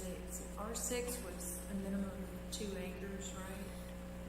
R6. It was. Then you changed it to potentially annexed property of 5 acres. Right. So I don't know. I'm just wondering. That the major difference, the two differences would be one, what Elaine was just referring to, is that the R6 proposal, which came before Nathan, and this is before your time, and Curtis, yeah, before you were on 2017. board. It was a few years back. The R6, it did not have patio homes as an option. And it was 6,000 square foot lots instead of the 7,000 proposed here. Okay, there you go. And those were the main differences. So patio home was not even an option. Most of the other uses were the same as RM1A, but it was just the only thing you could build on it were single family homes, and on individual lots that did not have the patio home development option. But our patio home individual Correct. But you could not get that density. You can only get that through a patio home development. And I think that's the critical word, that you are correct. Patio homes by the City of Clemson's definition are single-family homes. A patio home development requires you to meet these standards in exchange for getting a little bit higher density, or in some cases M1 and 2. So we don't really need it. We don't really need it in our. And that's what y'all are here to decide or recommend. So, so I'm looking at the new K here. No identical homes shall be side by side. So with our 10 patio homes, the developer's going to have to create at least 5 different models to meet that. No identical homes shall be side by side if they're trying to put 10 in an acre. And that's kind of what we got, right? I mean, the ones that developed, they're not identical side by side by side. Correct. None of them are, I don't think. The others I don't. No, they're nuanced differences. We felt like this actually required a little bit more difference. One of the main things, and I, to whoever owned or built the apartments across on Ingalls that's listening, I don't take it personally, but there's been a lot of pushback about how do we make sure that doesn't get built in Clemson. This is language that moves us in that direction to avoid that monochromatic or identical structure without, and this helps move us in that direction. Y'all might think of things that could make it even better or improve that aesthetic even more, and you're certainly welcome to include that. I just keep thinking of having 10 patio homes that have to have windows on all sides. And wow. I'm sorry?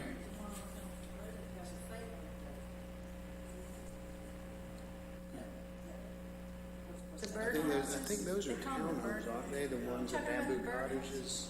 No, it's on Pendleton Road. Right Yeah, next I know to where you the mean. cottages the first ones that were built.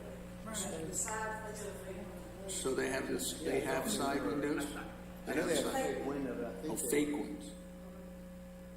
I can't nobody imagine. lives on top. Those 2-story small homes. I can't imagine they're going to be that close You're together. talking about those 2-story. Well, they have to, by building code, be 10 feet apart.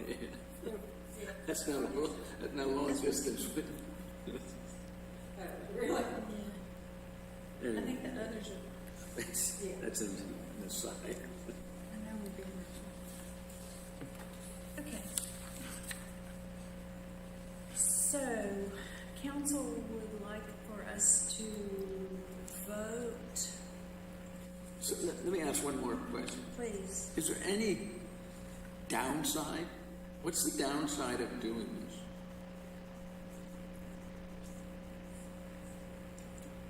this?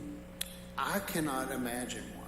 And the reason I say that is the analogy that I've used before, is that if you've got a big Phillips head and a little Phillips head, and somebody came along and said, you want a medium-sized Phillips head? And you're going, I don't know if I'll ever need it, but why not have it in your toolkit? It does not obligate the city to ever use this.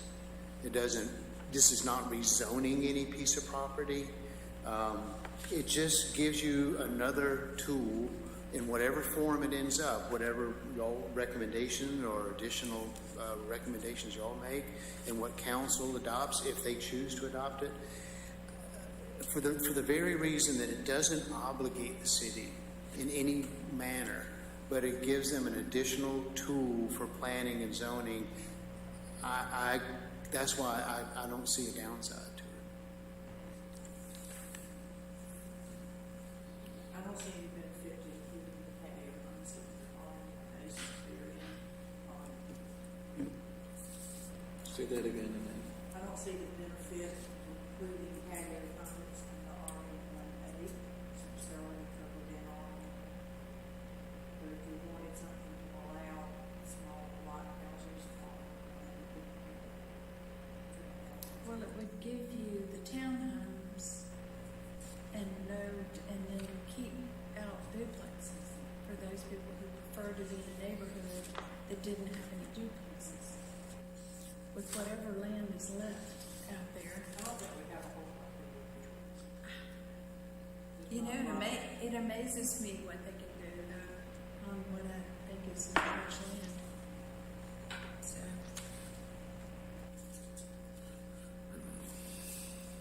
Nathan? You're so quiet today.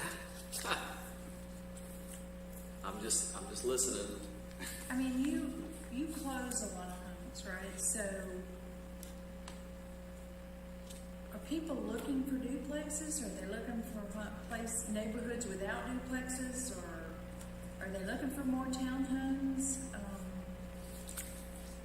By the time they get to you, they're done, right? They're done with their search. I just wondered if you have any extra knowledge that might help us, because you always have some little tip that tips the balance.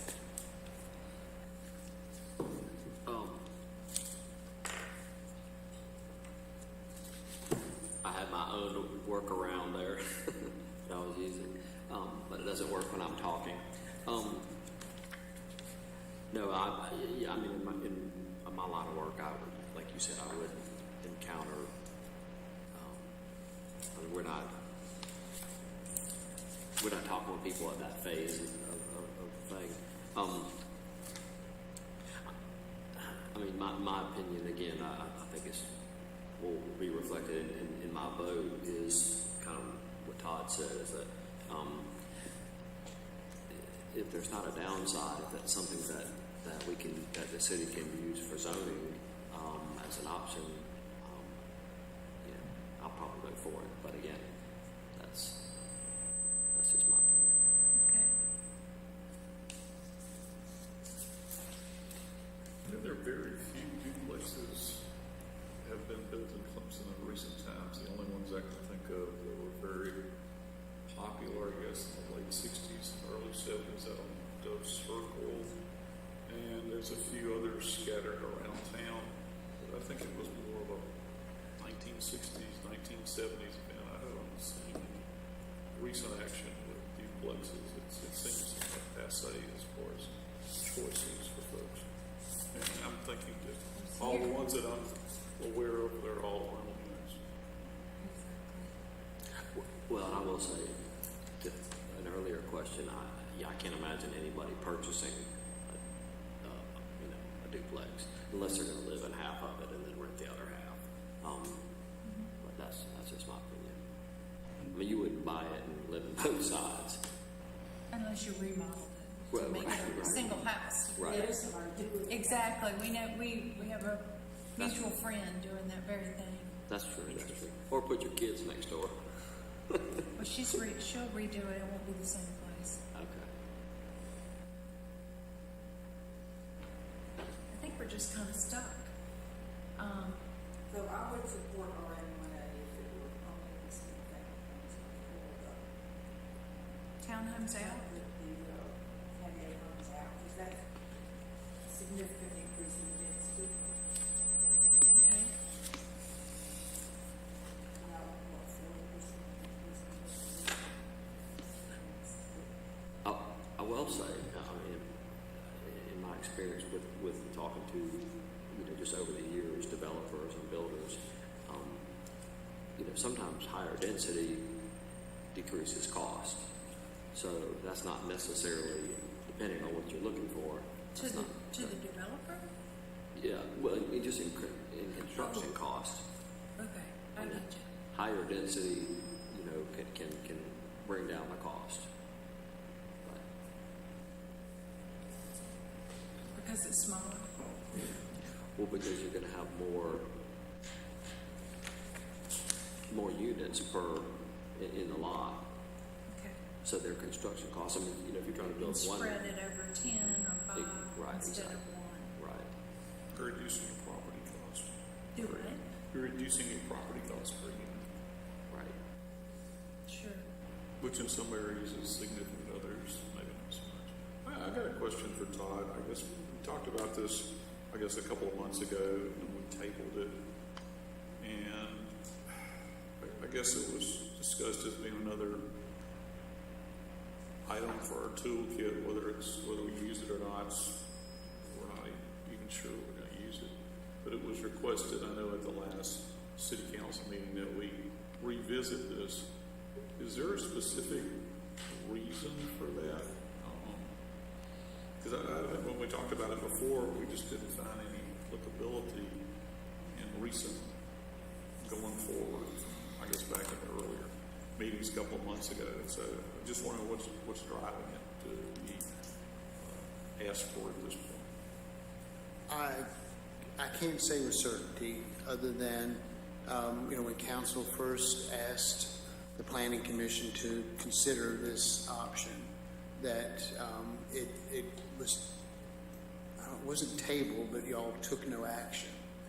And subsequent to that, a development came forward, and that they were denied rezoning of RM1, and it was a result of that meeting that council said, we need the planning commission, or we would like the planning commission to make a ruling on RM1A, so we can then advance that as they see fit. But they can't do anything until y'all vote one way or the other. You don't have to vote in support of it, but you have to act on it. Right now, it's just kind of, for lack of a better term, stalled with the planning commission, waiting for y'all to take some action on it so then council can move forward. And the rationale that Mary Beth, the only rationale I know of is that when the Vickery Drive, that was the development that actually initiated the original conversation to create RM1A, and it was that very issue that asked that same night, which was last Monday, the council asked us to bring this back to the planning commission for a vote tonight. So I have a question, Todd, just on to what you just said. So that Vickery Drive one, for instance, he's proceeding obviously without RM1A since it's not available at this time. Had hypothetically speaking, if RM1A had been available to him and he got it approved, in your opinion, would it have been possible for him to reduce his cost because he had more units in that development? I mean, is that where he was going? The development that he had proposed allowed for 165, 166 units. RM1A would have allowed 175 units, so he could have proceeded with his plan. The next available zoning designation was R12, which was going to allow like 80 units, substantially less than what he was hoping for, looking for. And then RM1, I think allowed something like 220 units because it had the duplexes in it. Please don't hold me to those numbers. I don't have them. But to your question, Nathan, that some of the discussion of the denial of RM1 rezoning centered around the concerns about what if something other than Single family. Than what he was proposed happened there. How protected was the city? Whether or not they would have voted to approve an RM1A, I don't know. But I remember that dialogue and discussion, but that discussion, whether it was RM1 or RM1A, was immaterial for that discussion. It wouldn't have changed anything, even if it would. All right, we couldn't guarantee that the developer would go through with that development if it were RM1A. So it didn't change that situation. So well, the change that is, again, as I recall it, is that what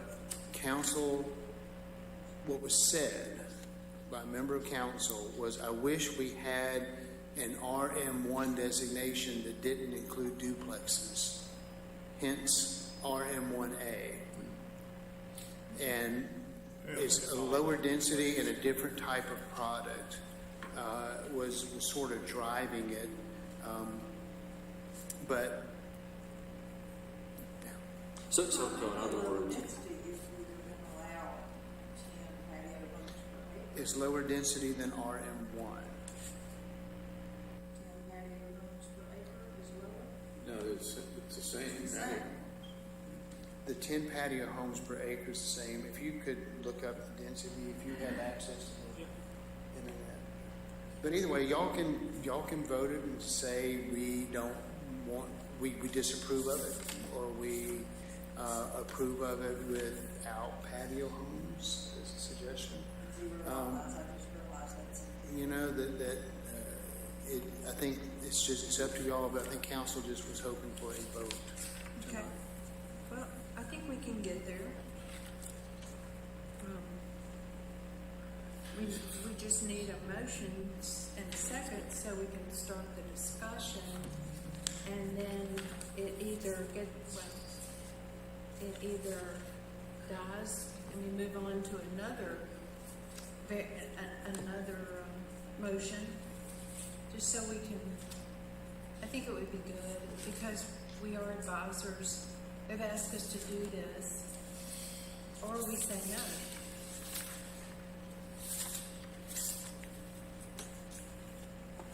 And I don't usually, the only time I make a motion is when I amend the agenda. I'm not comfortable initiating a motion. Okay. Remove patio homes and zero lot line homes from this and consider it just single family homes. Which gives the advantage of a 7,000 square foot. That gives you some increase in density without making it too dense or too attractive to put to build another mall or another farm or whatever. There you go. I'll second that. Thank you, sir. All right, further discussion. I guess I got a question for Todd. It's kind of a staff question. Is the motion that's out there is something that city council would be comfortable with, or are they looking for a more inclusive? I don't know, but I think that they're aware of the language that y'all have before you tonight, and they will certainly have the benefit of y'all's discussion and recommendation. Right. And We're not rubber stamps. We can question things and we can take things out and then they can put it back in. There you go. I think what they want is y'all's opinion on this. Right. And a formal vote, because that's what it requires. And but that's what I would imagine. I think we can do it. I didn't mean to step on your toes. Oh, no, I'm kind of good at that. So doesn't need to be. No, I guess the big item here is that I think everybody agrees that duplexes are definitely off the table. Exactly. That'd be a general agreement across the board, just asking. The duplexes are definitely, in everybody's opinion, it's something we don't consider. They're available in R1. Right, but, So there's a place for them. yeah, but in RM1A, we agree that they don't need to be there.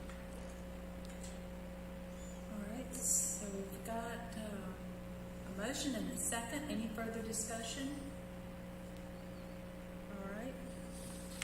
All in favor of the motion as Elaine has put forward? Kelly, do you need any further work? Thank you. All right, raise your hand for yes. All those in favor, raise your hand. All those opposed? Okay, with that wording, it passed unanimously. I should have asked this before, but all the other elements of this are intact, right? Yes. All the other red lines, They all come out. they all come out. Yes, because the, Then I should have asked it before we voted. Well, they only come out if they apply to the duplexes. No, the zero. Well, and maybe- padding. Sorry, you're right. well, let me, Mary Beth, see if y'all can agree with this, and I think Maybe this would we work, ask Elaine or- is that we would take out patio homes and zero lot lines as a use in RM1A. Right. These standards could persist, because y'all didn't eliminate If we those in your didn't, motion. right. All you did, so we have improved the standards for patio home developments, we're just not allowing them in RM1A. Oh, okay, yes. I think that gets us. Yes, we did not vote against those Correct. changes. Right. Yeah, that's what I wanted to make That's a sure. good question. Should have asked it earlier. Everybody good with their vote? So We're good. We're moving on. Thank you, Todd. To my knowledge, we don't have any discussion items, or do we? No, there's no specific discussion. All right, so then we come upon staff reports, and the first item is update on comprehensive plan edits. Okay, you should already have received the drafts of the population and cultural resources and housing elements from the consultants at PrEP. Just let us know if everything is in line with what you were expecting from it. Again, we'll be forwarding them on to you as we receive them. Okay. And that's literally, they send us, here's this one, and so we'll just send it on. So, right now, I don't have any sort of projected end date. It's probably going to take a little bit longer than we originally thought, but I know Todd and Andy have been talking about that side of things. I have a question about all of those. See, there's significant changes in the text in here, and we're doing that to a real comprehensive plan. And one of the things is they're fresh eyes, and they are catching things that we hadn't thought anything about. I'm fine with grammatical and that kind of stuff. I just didn't realize it was going to be an extensive. It's a little more extensive than I was expecting. Again, they're not supposed to be changing any meaning Right. of it, and It just seems we're spending a lot of money on a plan and we're on the downhill side of yeah, well, I mean, there's that, but I mean the contract side. So Yes, but technically, if it hadn't been for the moratorium and it hadn't been for COVID, this would have already been done. right. And then it's archived, because that's what we've asked for, and that's their procedure. So there is information in there, especially when they update the status. Well, I get that part. I'm just Right. talking about the dialogue. There's a lot of moving around, changing to where we. I've read 1.5 of the 3, and it's borderline. It's almost, I think it's borderline of just dealing with the grammar and rewriting a sentence to be clearer, not changing the intent of at all. But sometimes I think, is this changing the meaning of what we intended? And that's why, yes, That's why that's you're your job, reviewing it. let us know. And I'm struggling with my own, is it changing it or is it not changing it, you know? yeah. But anyway, that's why we want you to have plenty of time to look at it. That's why we Let us pay know. Art. Because their intent is not to change it. Their intent is not to change the meeting. You can They're trying to make contact it them, clear. contact Art and, Just let us know. or anybody. There's a card going around for Jake. I know there's other cards that Kelly has in her office. Kelly brought that one. Oh, okay. Those have already okay. been Thank sent, you. so that's- Thank you. yeah. And we're excited about learning that Jake is sitting up, moving about. I believe I heard. So, all right. So if you have time to, please try to look at the changes, and I know it's hard for, I'm not sure how much involved Curtis was in what we did in 2019. I know you were on BAR, is that right? Actually, I chaired the town council. Oh, okay, okay. Chapter of the comprehensive plan. Oh, okay. Yeah. Good. That was the author of that event. Okay, because I know for a while we had Jessica Fernandez on it too. In the update, I'm No, sorry. she was on the bar. Yeah, Jessica was with us, Okay. and this was the update that was started in, it was Okay. actually started in 2018, and then then we worked on it in 2019. It was supposed to be completed by December, but we Yeah, had, we wrote, and it went after we signed it. It was their baby then, and that was October, and then so. yeah, we finished it up in, I was thinking And you're talking May about- of 18. Oh, really? Oh, okay. All right, then if it's okay with you guys, we're going to move on to follow up on discussion of vacant commercial properties.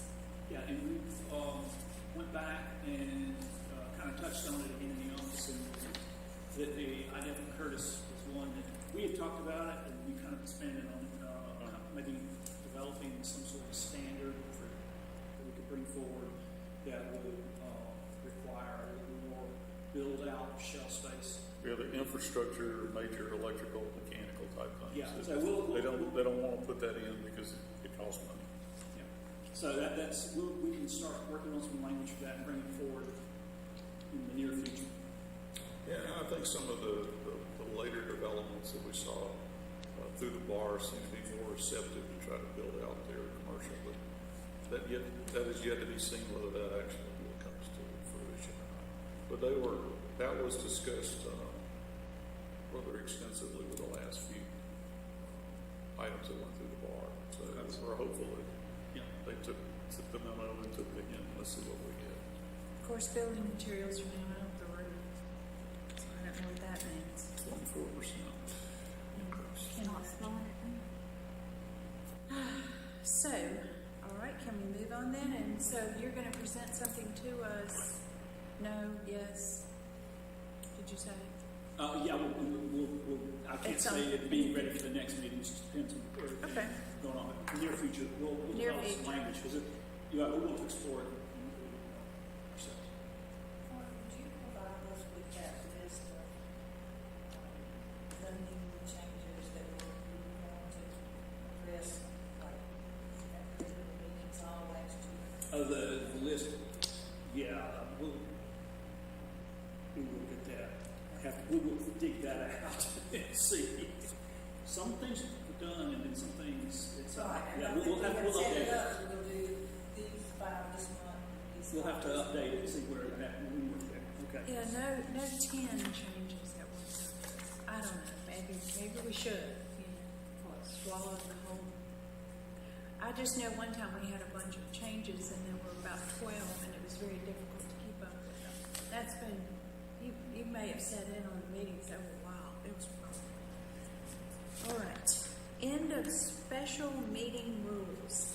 Yeah, and that's basically what you're sort of experiencing tonight. The emergency orders have all been canceled. So therefore, we have to go back following our bylaws and other rules that govern us. And so I know you would, I'm not sure how to proceed, because I think I talked to you earlier this morning. It was about, this kind of could lead on to updating the bylaws. And Well, since it's not a staff report, I chose to put it under 17. and that works. So I'll just stop right there, and then we can bring everything up and work on whatever sections Okay. as you want to Well, do. I was hesitant to put it under staff report. Yeah, well, It didn't have a great home. Other items, planning commission representation at council meetings. You'll have to help us there if we need to explain RM1A. exactly. We'll put that on the next meeting. And So- can you tell us when that would be so we can pick a I don't know. victim?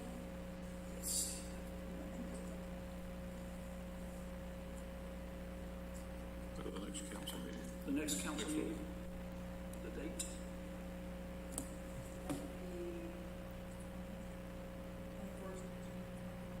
Should be next Monday. Yeah. 'Cause this is- The this is last just- time I was there, Yes. the last Yeah. time I was the designee, Todd presented it exactly as I would have said it. So I just chose not to add anything because I think everybody's excited about getting finished with meetings. I think Mary told me they went one night after 10. So I just, I had agreed that I would speak, but there wasn't anything to say. And no one asked me questions. But anyway, we still need first I try a volunteer for sure, and then I guess if nobody will, then it's me. So,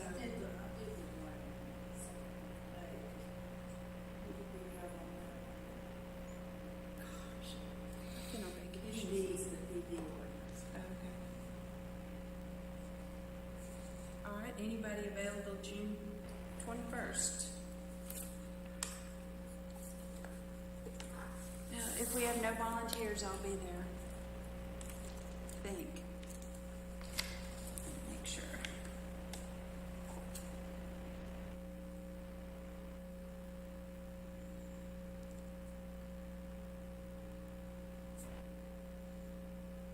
Okay, so what time does that meeting start?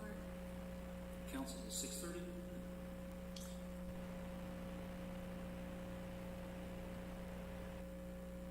All right. 6:30.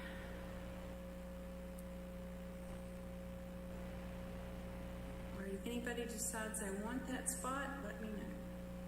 I'm willing to share. Okay. I don't know if we need this one. Update on strategic plan implementation committee. I would say we heard it. Right. Yeah. Okay, Which- super. And then that brings the question: will you keep it on if we're going to be receiving updates from the other groups? Do you want to keep this as a standing item on our agenda every week, or should it stay for? Well, I don't think they will be, I don't think the Clemson Next Committee will be presenting formal recommendations at every council meeting, or at every commission meeting. So just leave it like it is. Leave it like it is. We can leave it like it is another month, and then we can change our minds next month in July. That works. All right, do we have a future workshop or possibly a special call meeting? The 29th, I believe it is. And that's what we were talking about. 5 o'clock. That works great from our end. I will not be. Neither will I. Oh, Be at the beach. oh, I'll be at the doctor's. oh. Not as thrilling as the At the where? The doctor. Okay. Yeah, I won't trade you for that. Yeah, maybe he'll go to the beach because you were there. So. Yeah, we will get the notice out on that. And there's also a public hearing that we are going to be advertising council. So both this week. Well, this is a special call meeting, we will have to have a quorum to do it. Well, there's two right there that aren't gonna be there. So, Three. Nathan and myself. so that means we're gonna need Brad, and he has already committed, has he not? There was one night, was it tonight, that he was iffy on? And That was tonight. that was tonight, and then the other one, he I said. think he's committed to that As long one. as we have four. You got it four. Okay. Yes. Y'all okay with us taking charge? I trust you Okay. emphatically. Thank you. So I have a question about, that I can read this, about our required training. Required training? Yeah, I don't think we have anything next year. Yes, we did. Yeah. It was online. Yeah. It was a very unusual way that was done last year. Was that the one That that one had the this year. thing about the waterfront district in it? There was a zoning thing that I think most everybody watched. It was zoning. It was one that we watched through the Appalachian Council. Okay, and then I've actually inquired about that myself, and I think we're waiting to hear what they're going to give us this year. The Council of Governments are kind of the go-to for that, and they just hadn't, they were waiting a while to set their schedule. I'll double check with Becca, she's the one that coordinates all that. She tracks everyone's training and make sure that you're up to date. So, Becca's got a note from me from a month or so ago. Kelly and I talked about it as well, because I get a little hyper when it gets this far into the summer, and we don't know when that's going to be. We would want to be sure we meet our legal requirements going to training. So hopefully we'll be hearing something about that within the next. we'll make sure that there's an opportunity, because we've gotten a session that has been approved by the accreditation committee. Okay. You know, that we can modify every year. It's a way Todd put it all together so we can teach it. So if it gets to the end, we can always pull that off the shelf. So, but we've got till, we've got Yeah, I was just trying to get it on the old calendar. yes, I understand. Okay, are we ready for that last item? Which The amended item. I amended to put on here, and that is to change our bylaws, which has, the bylaws even have some bylaws. So I wanted to get this done before July so that those who might have a circumstance, an extenuating circumstance, that they would be able to remotely participate, attend, and be counted, and also their votes be counted. And I talked to Mary right before everything happens. I almost didn't answer it because it's like right there at the time where I'm packing up. So we had a great discussion, and she agreed with me.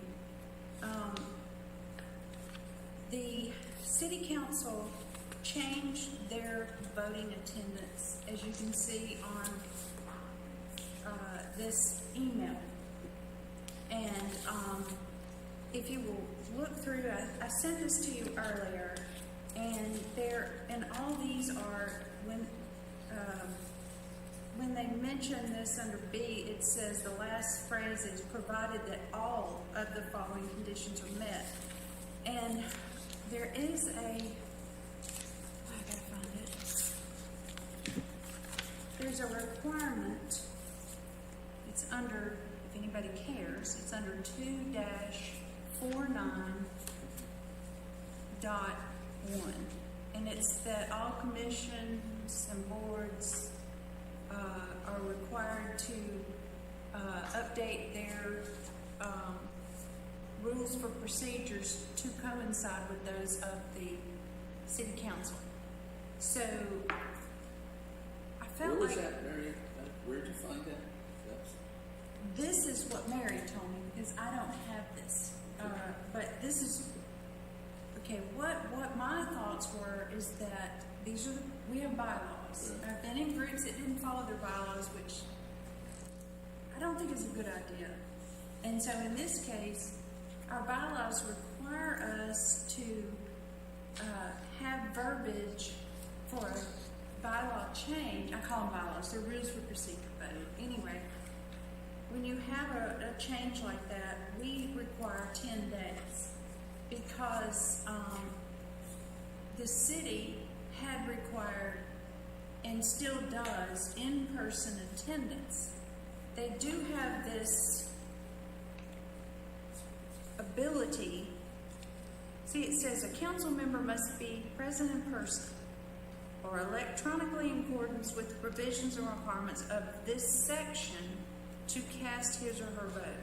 So, in talking with Mary, I said what we are trying to do is conform to what the city council did, and they did it pre-pandemic, and it was in response to Alicia Smith being out for some time. And I actually remembered it and brought it up to Todd and thought we could just use that, but then I began to get squishy and talking with people that are more versed in what Robert's Rules really does, and so I was a little concerned that we should follow our bylaws.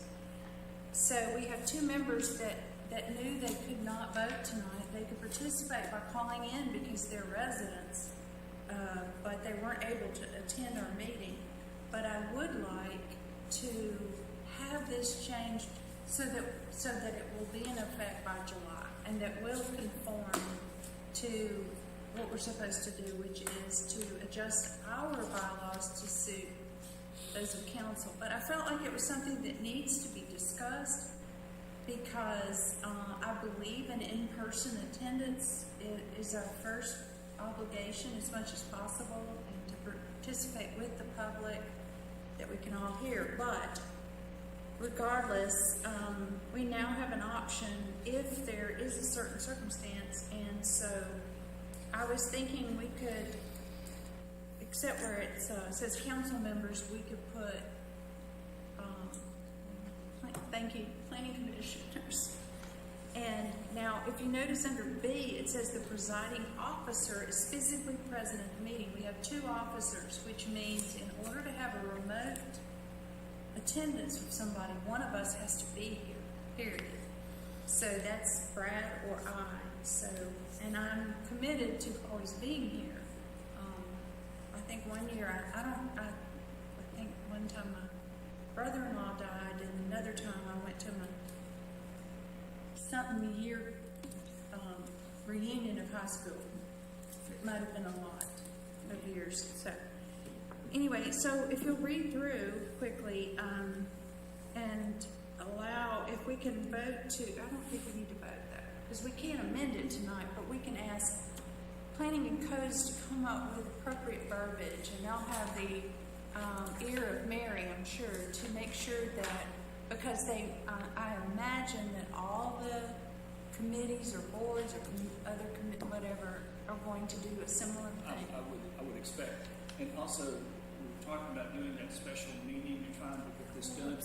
If we could possibly, and I'll double check for Mary, get her opinion on including that on that agenda. Typically, the special call meeting is the one item. Is one issue. Okay. This would be a procedural thing, really, just for the planning commission. If we can include that as well, and then do that as the first item on that meeting, then that would open up the possibility for any remote attendance. For July. Is that just, well, they could take part in the special meeting. Oh, that's right. We could still have in more than June. 10 You're days. exactly. Thank So, you very yeah, much. so we can Thank move you. that ahead. I didn't think about that. So. We can move that as long as it That would be signs great. off on it. You know, and we'll check into this tomorrow and we'll let everybody know. But I want people to, this is just me personally, I would really like for us to think about, it's so important for us to be here, that's my opinion. I think in person, I'm not even sure, of course, we're nowhere near Congress, but I think they have to be in person. I just think it's just just kind of a thing in our country that is just part of our freedom, so to speak. So that's all we have to do, and we're done, unless you want to stay here longer. I got two quick questions, and then we'll shut up. I guess first question: electronically participating. Does that mean we're just going to call in? Is that the definition, or are we going to set it up as some sort of Zoom call or whatever? It kind of leaves itself open if we're going to, because I mean it makes a big difference to our IT department about how they're going to support a meeting like this. Since we have a representative from the IT department here, that's a good. But going forward, what will be options? As far as I know, we will be here, we have to be here to stream the YouTube. And also, council has requested that they do want the public call-in to be still available. So we have can't to be here for on that it, as well. and we don't want to block that. Right, so that will still stand, so we pretty much have to be here for any of y'all's regular meetings for right now because of the streaming and the public call-ins. So you could, that it would be possible. Yeah, I mean, it's still possible, we're still having can do a Google some meeting. that are not able to be here in person. When that happens, we offer the Google Meet. Oh, okay. So Google Meet, with Jackie today. Google Meet? Right. We're not doing Zoom anymore. that's what we've been using. We've always used Google Meet. Oh, did we? Oh, okay. I thought we're moving towards Zoom. It's like Kleenex, you know. We did do a few things on Zoom, but the city is pretty much Google Meets, okay. Okay. on Google Meet. Okay, and then I guess the other quick question, I mean, this is an art question.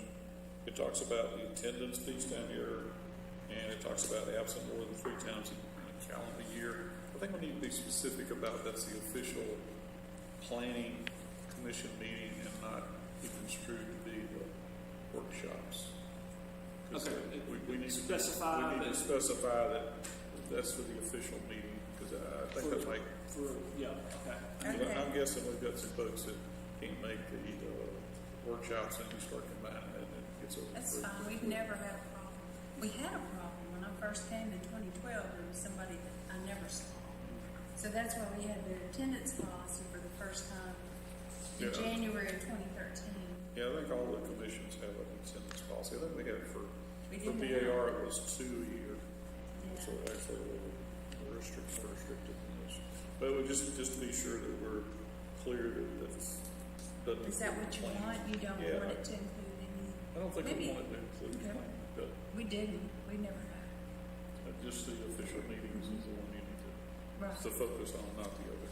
I just want That to, doesn't because let you off the hook, Nathan. I know you love that second meeting every. but it doesn't differentiate in the notes here Okay. about that. So I just thought it would be more specific, just to keep everybody straight. Well, if we're gonna change one thing, we can change another. Yeah, we'll do this language. Anybody have something else to change? We changed a bunch the other year. Yeah. Alrighty, so why, I passed these out because last year we started the changes and then we missed 2 meetings and then it turned out to be October and then, but anyway, they're in here. So that's why I passed it out, so you'd have the latest and greatest. And we get the next, And then we got next that- changes, and then we hopefully will remember to hand Mary Beth a copy signed so we can publish it. Oh, yeah, I printed one out just in case you wanted me to sign. Yeah, because we approved everything, and Did you everything want was me- documented in the minutes, and everything was ready, and July, and then we canceled the next 2 meetings, and the meeting packet in October when it came back. Can we be signless or do you? I'll get you a clean one that does not say draft. I'll send it, yeah, I'll get it. Oh, it does say draft. Okay, I didn't think sorry. about that, and I've been marking on mine. So, yeah, I'll get you one. So is anybody ready to make a motion to get out of here? I'd like to make motions to adjourn. Okay, we need a second. Thank you. All in favor, say aye. Aye. All opposed?